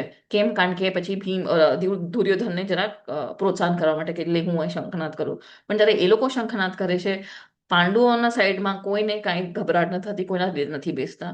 કેમ? કારણ કે એ લોકો ધર્મી છે, એમના બાજુમાં કૃષ્ણ ભગવાન છે. તો એ લોકોને એવું બીક નથી કે આપણે હારી જશું કે આપણું વધ થઈ જશે, એવું કોઈ બીક નથી. તો આ શંખનું બહુ ઇમ્પોર્ટન્સ છે. હવે આપણે જોઈએ કે આ લોકો યુદ્ધ જીતી ગયા હતા પાંડવા. કેમ જીતી ગયા હતા? તો એના 9 ચિહ્નો છે. તો આ 9 ચિહ્ન તમે સરખી રીતે સાંભળજો, કારણ કે ક્વિઝમાં આવા બધા ક્વેશ્ચન્સ બહુ આવશે. Easy questions. અગર તમે સાંભળી લીધું તો તમારે પાછું વાંચવાની કે સાંભળવાની જરૂરત નથી, તમે તરત ક્વિઝ આપી શકો છો. પણ જો એ ક્વિઝમાં તમને અગર ના આન્સર આવે તો તમે બુક ખોલીને વાંચીને, શ્લોક વાંચીને તમને અહીં આન્સર તમે આપી શકો છો. એવું નથી કે જોયા વગર જ ક્વિઝ આપવાની છે. એના કન્ફ્યુઝન હોય તો તમે વાંચી શકો છો, રેફરન્સ લઈ શકો છો. ક્લાસની લિંક મોકલશું તો એ તમે પાછું સાંભળીને તમે ક્વિઝ આપી શકો છો. તો હવે અહીંયા છે કે આપણે બધા પાંડવોને જીતવાના શું છે, સોરી, જાણીએ. આપણે બધા પાંડવોને જાણીએ છીએ અને તેમને યુદ્ધ જીતું. તો પાંડવો વિજયના ચિહ્ન શું છે? તો હવે આપણે જોઈએ બધા પાંડવોના વિજય ચિહ્ન શું છે. સેકન્ડ. તો અહીંયા છે ધર્મક્ષેત્ર. સૌથી પહેલા કેમ? કારણ કે આ કુરુક્ષેત્ર ધર્મનું ક્ષેત્ર છે, તીર્થ સ્થાન છે.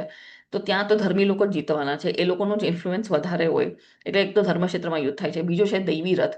તો આજે અર્જુનનો જે રથ છે એ દૈવી રથ છે, દિવ્ય રથ છે. કેમ દિવ્ય રથ છે?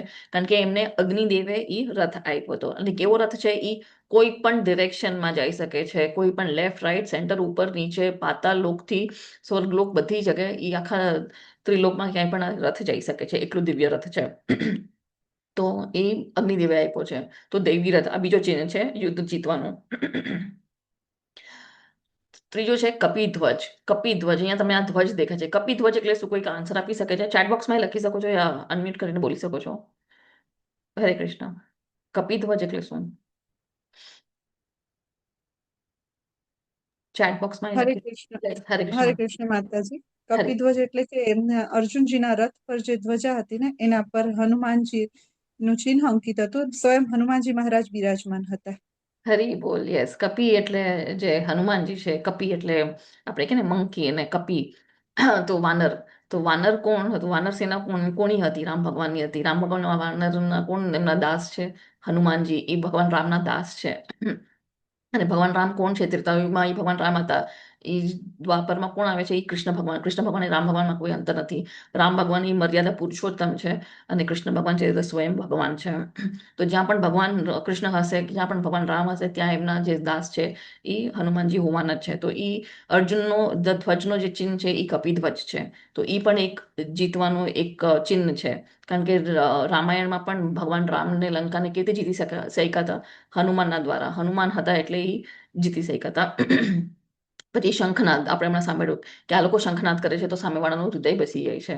પછી છે ગાંડીવ ધનુષ. તો ગાંડીવ ધનુષ જે અર્જુન છે એ પણ એક દિવ્ય ધનુષ છે. એ પણ એમને શિવજીએ આપ્યું છે.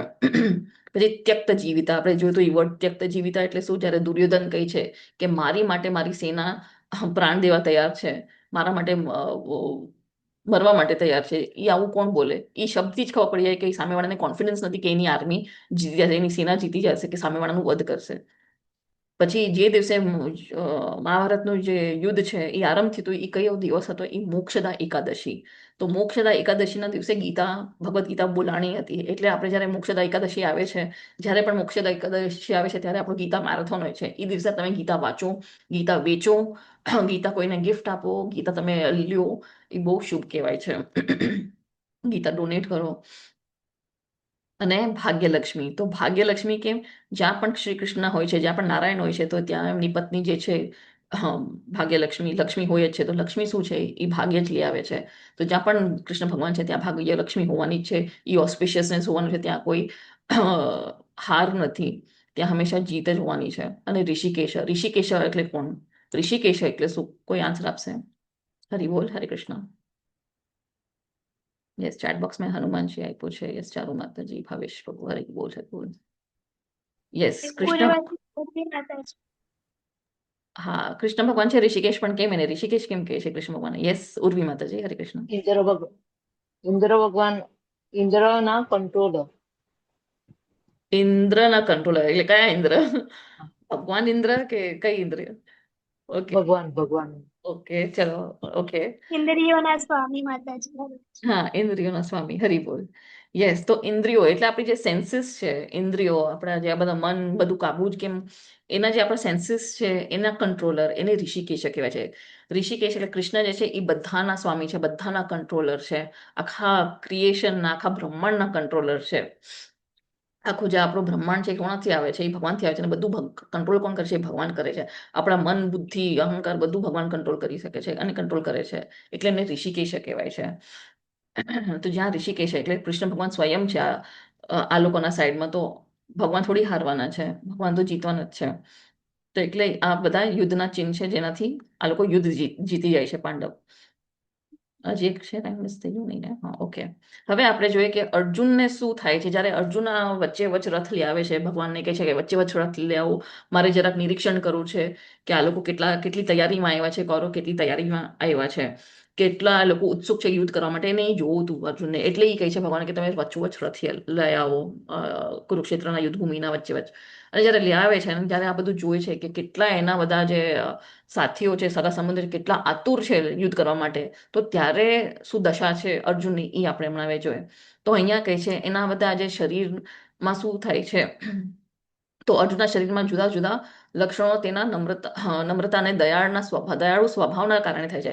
હવે અર્જુન જ્યારે આ બધું થાય છે એના માટે નથી થતું કે બી ગયો કે એને ડર લાગી ગયો કે ભયભીત થઈ ગયો કે અરે આ તો બધા રેડી છે, બધું તલવાર વલવાર બધું લઈને, આ લોકો તો ધનુષ લઈને ને બધું તીર લઈને ને ગદા લઈને બધા તૈયાર છે મને મારવા માટે કે અમારા સેનાને વધ કરવા માટે. એ જોઈને એને ડર નથી લાગ્યો કે ભય નથી લાગ્યું. ભયના લીધે આ બધી ચીજો નથી થઈ એને.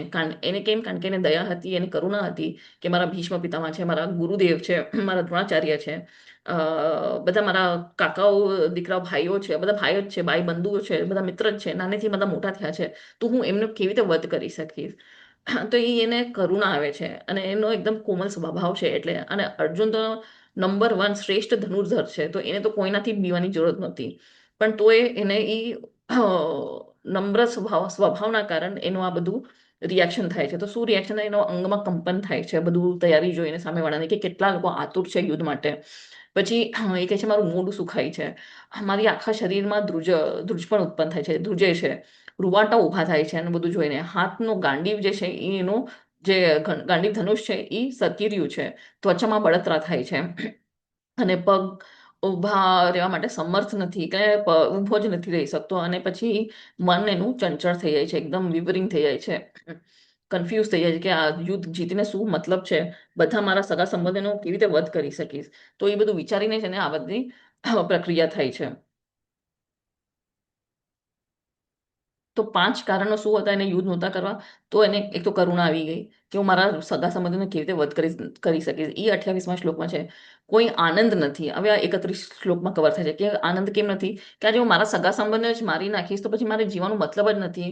જે પણ કાંઈ પણ આપણું ફેસ્ટિવલ હશે કે કાંઈ પણ સારું કાંઈ ગુડ ન્યૂઝ હશે આપણા ફેમિલીમાં, તો આપણે કોના સાથે શેર કરશું? ફેમિલી જ નહીં હોય, મોટાઓ જ નહીં હોય, સગા સંબંધીઓ જ નહીં હોય, આનંદ તો શેનો આનંદ? પોતાના લોકોને મારીને શું આનંદ આવવાનો છે? અને પાપ લાગવાનો છે કે પોતાના જ લોકોને મારીને, પિતામહ, ભીષ્મ પિતામહ પોતાના દાદાજી થાય છે, દાદાજીને મારીને, ગુરુને મારીને, તો પાપ જ લાગવાનો છે. આ 36 શ્લોકમાં આવે છે. અને પછી કૌટુંબિક પરંપરા 39 શ્લોકમાં, તો કૌટુંબિક પરંપરા જ્યારે વડીલો જ નહીં હોય તો પછી આ જે કૌટુંબિક પરંપરા હોય કેવી રીતે આપણે ફોલો કરશું? શું પિંડદાન છે, શું શ્રાદ્ધ સેરેમની છે, શું કેવી રીતે કરવાનું છે, શું આપણા રિચ્યુઅલ છે, એ બધું કોણ આપણને શીખડાવશે, કોણ સમજાવશે? આજે કોઈ આપણા ઘરમાં દાદા દાદી, નાના નાની હોય તો આપણને ખબર છે કે આપણે બધું કેવી રીતે ભક્તિ કરવાની છે, કેવી રીતે આપણે પૂજા પાઠ કરીએ છીએ. એ લોકો જ આપણને શીખડાવે છે સરખી રીતે. શું પરંપરાઓ છે, બધાની અલગ અલગ રીતિ રિવાજ હોય. પણ એ લોકો જ નહીં હોય તો આપણને કોઈ એજ્યુકેશન, આજકાલ કોઈ યંગ જનરેશનને કાંઈ ખબર જ નથી, કોઈને માનવું જ નથી, કોઈને ફોલો નથી કરવું. કેમ? કારણ કે બધા હવે ન્યુક્લિયર ફેમિલીમાં રહે છે, બધાને જુદા જુદા અલગ અલગ રહેવું છે, બધાને ફ્રીડમ જોઈએ છે, ઇન્ડિપેન્ડન્સ જોઈએ છે. તો અહીંયા તો અર્જુન ત્યારે જ કહે છે કે મોટા જ નહીં હોય, વડીલો જ નહીં હોય તો કૌટુંબિક પરંપરા બધી નષ્ટ થઈ જશે. અને અનિર્ણયતા 2.6નો આ શ્લોક છે કે હવે આ લોકોને મારવું કે પોતે જ મરી જવું આ યુદ્ધમાં, કે એ લોકો સાથે લડવું કે આપણે જ હારી જવું, એ લોકોને જીતવું કે એ લોકો દ્વારા આપણે જીતી જાય, શું કરવું જોઈએ. એને હવે કન્ફ્યુઝન થાય છે કે આમાં કાંઈ મતલબ જ નથી હવે આ યુદ્ધ કરીને. હવે એને એવું કન્ફ્યુઝન થાય છે કે હવે મારે યુદ્ધ કરીને મને કાંઈ રાજ્ય નથી જોતો, કે આ લોકોને મારીને મને કોઈ સુખ નહીં મળે. તો આ 5 કારણો છે: કરુણા, કોઈ આનંદ નથી, પાપ, કૌટુંબિક પરંપરાઓ અને અનિર્ણયતા. તમારી પાસે કોઈ પેન્સિલ કે બુક કે તમે પેન રાખ્યું હોય તો તમે નોટ ડાઉન પણ કરી શકો છો, આ પછી તમે ફોલો કરીને જોઈને પણ તમે નોટ્સ બનાવી શકો છો. અમારે પહેલા કેવું જોઈતું હતું પણ સોરી. તો હવે આપણે જોઈએ 28મો શ્લોક. યસ, હરે કૃષ્ણ. હેન્ડ્સ રેઝ રાખજો જેને પણ અનુવાદ લેવા હોય ફટાફટ, કારણ કે આપણે બહુ લેટ થઈ ગયા છે. યસ યસ, રાજેન્દ્ર કુમાર પ્રભુ, હરે કૃષ્ણ. અનમ્યુટ કરજો. હરે કૃષ્ણ. અર્જુને કહ્યું, મારા પ્રિય કૃષ્ણ મારા મિત્રો અને સંબંધીઓને મારી સામે આવી લડાયક ભાવનામાં હાજર જોઈને મને લાગે છે કે મારા શરીરના અંગો કાંપી રહ્યા છે અને મારું મોં સુકાઈ રહ્યું છે. હરે કૃષ્ણ. થેન્ક યુ પ્રભુજી. યસ, તો અહીંયા હવે કહે છે કે હવે મારા પ્રિય કૃષ્ણ એ કહે છે કે કૃષ્ણ કે હવે મારા મિત્રોને જોઈને, મારા સગા સંબંધીને જોઈને હવે મારું મોઢું સુખાય છે, કે એ લોકોને આવી રીતે હું એકદમ તૈયારીમાં જોઉં છું, તો હવે મને લાગતું નથી કે મારે યુદ્ધ કરવું જોઈએ. કારણ કે એને કરુણા આવે છે, એને ખબર છે કે વધ તો કરવાનું જ છે. એકવાર એ યુદ્ધ ભૂમિમાં ઉતરી ગયા છે તો એ કંઈ હારવાનું નથી, પણ એટલે એ કહે છે કે આ લોકોને મારીને મને સુખ મળવાનું છે. તો એ કહે છે મારું મોં સુખાય છે અને એનું શરીર આખું અંગો કંપાઈ રહ્યા છે, એકદમ શિવર થઈ રહ્યા છે. યસ, હરે કૃષ્ણ. યસ, ભાવના માતાજી નેક્સ્ટ. યસ, હરે કૃષ્ણ. અનમ્યુટ કરજો. હરે કૃષ્ણ. આ યુદ્ધમાં મારા પોતાના જ સગાઓને મારવાથી કોઈ કલ્યાણ કેવી રીતે પ્રાપ્ત થઈ શકે એ હું જોઈ શકતો નથી, અને હે મારા પ્રિય કૃષ્ણ, હું તેનાથી કોઈ વિજય, રાજ્ય કે સુખની પણ ઈચ્છા રાખતો નથી. યસ, હરે કૃષ્ણ. તો એ કે છે હવે મારા સગા સંબંધીને મારીને મને શું સુખ મળવાનું છે, હવે તો મને વિજય પણ નથી પ્રાપ્ત કરવો. એ લોકોને મારીને મને અગર રાજ્ય પણ મળી જાય તો એનો મને કઈ સુખ નથી થવાનું. તો હવે એને કહે છે કે હવે મને ઈચ્છા જ નથી એ લોકોને કહે કે આમાં સારું થવાનું છે, આમાં શું સારું કાર્ય થવાનું છે, શું કલ્યાણ થવાનું છે. એ લોકોને મારીને, આપણા સગા સંબંધીને મારીને કઈ કલ્યાણ થવાનું છે, કઈ સુખ પ્રાપ્ત કરવાના છે? નો. તો એની ઈચ્છા આવી રીતે વ્યક્ત કરે છે. યસ, ઈશ્વર પ્રભુ, હરે કૃષ્ણ. અનમ્યુટ કરજો.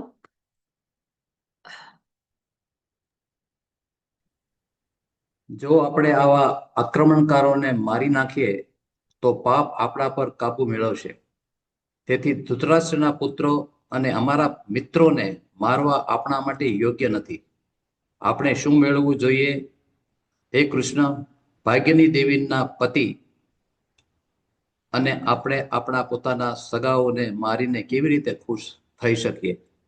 Yes, Hare Krishna. Thank you પ્રભુજી. તો હવે અહીંયા એ પ્રશ્ન પૂછે છે કૃષ્ણને કે હવે આપણને તો પાપ લાગશે, પોતાના સગા સંબંધીઓને મારશું, ભાઈઓને મારશું, ગુરુને મારશું, પિતામાને મારશું કે દાદાજીને મારશું, તો એમાં તો આપણને પાપ જ લાગવાનું છે. અને ધૃતરાષ્ટ્રના પુત્ર કોણ છે? ભાઈઓ જ થાય, કાકા ભાઈઓ જ થવાના છે. તો એ લોકોને મારીને શું સુખ મળવાનો છે? આમાં કોઈ આનંદ નથી મળવાનો, કોઈ યોગ્ય અને યોગ્ય પણ નથી. તો એ અહીંયા કહે છે ભાગ્યના દેવી ના પતિ. ભાગ્યના દેવી કોણ છે? તો એ છે માધવી. માધવી કોણ છે? એ લક્ષ્મીજી જ છે. લક્ષ્મીજી કોણ છે? માધવી કોણ છે? એ માધવની પત્ની છે. માધવ કોણ છે? શ્રી કૃષ્ણ છે.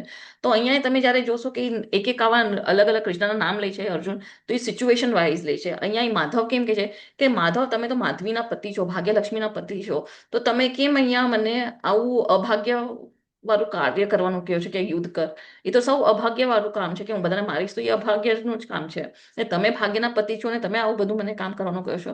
તો એટલે અહીંયા કહે છે આ બધું હું વધ કરીને આવી રીતે કેવી રીતે ખુશ રહી શકીશ આ લોકોનું વધ કરીને. યસ, હરે કૃષ્ણ. નેક્સ્ટ. યસ, દેવલ પ્રભુજી માતાજી, હરે કૃષ્ણ. અનમ્યુટ કરજો.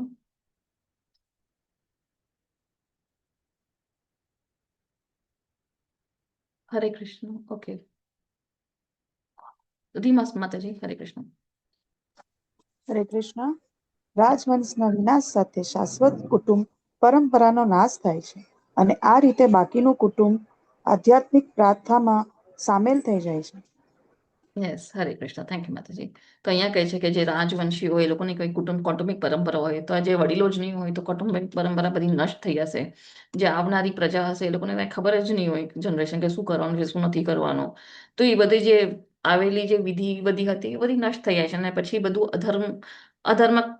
અધર્મિક કાર્ય ચાલુ થઈ જશે. અગર કૌટુંબિક પરંપરા નષ્ટ થઈ જશે તો. યસ, 2.6 એ પણ આપણે અહીંયા જોઈએ. તન્વી માતા તો આપણે જાણીએ છીએ કે કયું સારું છે તેમને જીતવું અને તેમને દ્વારા જીતવાનું વૃદ્ધાશ્રમના પુત્રને જેમને જો આપણે મારી નાખીએ તો આપણે જીવવાની પરવા ન કરવી જોઈએ. તે હવે આ યુદ્ધભૂમિમાં પણ આપણી સામે ઉભા છે. હરે હરે કૃષ્ણ. થેન્ક યુ માતાજી. યસ, તો હવે એ કહે છે કે હવે આપણે શું કરવું જોઈએ આમાં. હવે એને કન્ફ્યુઝન થાય છે કે હવે આમાં શું સારું ને શું ખોટું મને કઈ સમજાતું નથી. તેમને જીતવું કે તેમના દ્વારા જીતવું, કે આપણે એનું વધ કરે કે એ લોકો આપણે વધ કરે. હવે આમાં શું સારું શું ખોટું મને કઈ સમજાતું નથી. અને ધૃતરાષ્ટ્રના પુત્ર એટલે એના પોતાના કાકાના પુત્રને મારીને એ આપણા સામે ઊભા છે. હવે એમને મારી નાખીએ તો આપણને જીવવાનો પણ કોઈ અધિકાર નથી, કારણ કે કાકાના દીકરાનો જ વધ કરશે તો આપણે કયા મોઢે કાકા સામે જશું. એના કરતા આપણે જીવવાનો કોઈ અધિકાર જ નથી. અગર એને મારી નાખે તો આપણે પણ મરી જવું જોઈએ, એ જ યોગ્ય છે. તો એ હવે એ કહે છે કે હવે આપણી સામે આ બધા ઊભા છે તો હવે શું કરવું જોઈએ. યસ, હવે હા, તો આપણે આ 5 કારણો જોયા. યસ, કોઈને યાદ છે 5 કારણો? ચલો, ઇંગ્લિશમાં આવી ગયું. જેને 5 કારણો ખબર હોય ગુજરાતીમાં પ્લીઝ ફટાફટ બોલી શકશે. અનમ્યુટ કરજો. યસ, યસ બંસરી માતાજી, હરે કૃષ્ણ. હરે કૃષ્ણ. પહેલું કારણ છે કરુણા, બીજું છે કોઈ આનંદ નથી એનામાં, ત્રીજું છે પાપ, ચોથું છે કૌટુંબિક પરંપરાઓ અને પાંચમું છે અનિર્ણયકતા. યસ, હરી બોલ. થેન્ક યુ માતાજી. અનિર્ણયતા. યસ, હરી બોલ, હરી બોલ. યસ, તો આ બધા 5 કારણ છે જેનાથી અર્જુનને યુદ્ધ નથી કરવું. આ જ 5 કારણ આપણા જીવનમાં પણ સરખામણી આપણે કરી શકીએ છીએ. આપણે હંમેશા કન્ફ્યુઝનમાં હોય છે. ક્યારેક આપણને દયા આવી જાય છે તો કે શું કરવું જોઈએ, આપણે ક્રોસ રોડમાં આવી જાય છે. ક્યારેક આપણને લાગે છે કોઈ આનંદ નથી. તો હવે ભગવાન કહે છે કે આપણે કેવી રીતે આ બધા જે ચીજો છે આપણી, કે આપણને પાપ લાગશે આ કરશું તો આ બધી ચીજોને આપણે કેવી રીતે જીતી શકીએ છીએ, કેવી રીતે આપણે વ્યવસ્થિત જીવન જીવીને આ બધું આપણે ફોલો કરીએ તો એ ભગવદ્ ગીતા આપણે સાંભળીએ છીએ તો આપણને આ સમજાય છે. તો કાલથી આપણું જે સેકન્ડ ચેપ્ટર છે એ આખો ભગવદ્ ગીતાનો સાર છે. આખી ભગવદ્ ગીતાનો સાર જે સમરી છે એ સેકન્ડ ચેપ્ટરમાં કવર થશે શોર્ટમાં. અને ત્યારે ભગવાન બોલવાનું શરૂ કરશે, જ્ઞાન દેવાનું શરૂ કરશે. એટલે કાલનો પણ અધ્યાય એકદમ બહુ સૌથી ઇમ્પોર્ટન્ટ છે. તો હવે અહીં આપણે સારાંશ જોઈએ આપણે શું બધું આજે કવર કર્યું. તો પહેલા તો ધૃતરાષ્ટ્રની પૂછપરછ આપણે જોઈ ફર્સ્ટ શ્લોકામાં. પછી દુર્યોધનનો ભય આપણે જોયો કે એને કેમ ભય હતો, તો એ ફર્સ્ટ 11 શ્લોકામાં આપણે કવર કર્યું. શંખ ફૂંકવાનું એનું આપણે જોયું કે શું મહત્વ છે. અને અર્જુનનું નિરીક્ષણ કે જ્યારે વ્રત વચ્ચે કહે છે ભગવાનને કે તમે લાવો મારે જોવું છે શું તૈયારીમાં આવ્યા છે, ને પછી એનું શું રિએક્શન આપણે જોયું કે કેવો એના શરીરમાં શું કંપન થાય છે, શું મોઢું સુકાય છે, ગંડી છૂટી જાય છે, પગ કંપાઈ રહ્યા છે. અને એને કારણો આપે છે કે એને કેમ નથી લડવું, કારણ કે જે માતાજીએ કીધું કે એને કરુણા હોય છે, પાપ લાગવાનો ભય હોય છે, કોઈ આનંદ નથી અને અનિર્ણયતા અને કૌટુંબિક પરંપરાનો વિનાશ થઈ જશે. એ આ 5 કારણ છે જેનાથી એને યુદ્ધ નથી કરવું. તો અહીંયા આપણો ચેપ્ટર આજે પૂરો થાય છે. સો વાંછાકલ્પતરુભ્યશ્ચ કૃપા સિંધુભ્યૈવ ચ પતિતાનાં પાવનેભ્યો વૈષ્ણવેભ્યો નમો નમઃ. અનંત કોટિ વૈષ્ણવ વૃંદ કી જય. શ્રી પ્રભુપાદ કી જય. હરે કૃષ્ણ કૃષ્ણ કૃષ્ણ હરે હરે, હરે રામ હરે રામ રામ રામ રામ હરે હરે. એક મિનિટ. જેને પણ પ્રશ્ન હોય દંડવત પ્રણામ. રાખજો. હરે કૃષ્ણ માતાજી, દંડવત પ્રણામ. કૃષ્ણ માતાજી. હરે કૃષ્ણ. હરે કૃષ્ણ માતાજી, દંડોત હરે પ્રણામ. કૃષ્ણ માતાજી. હરે હરે કૃષ્ણ. કોઈને હરે પ્રશ્ન કૃષ્ણ તમે માતાજી. હરે કૃષ્ણ.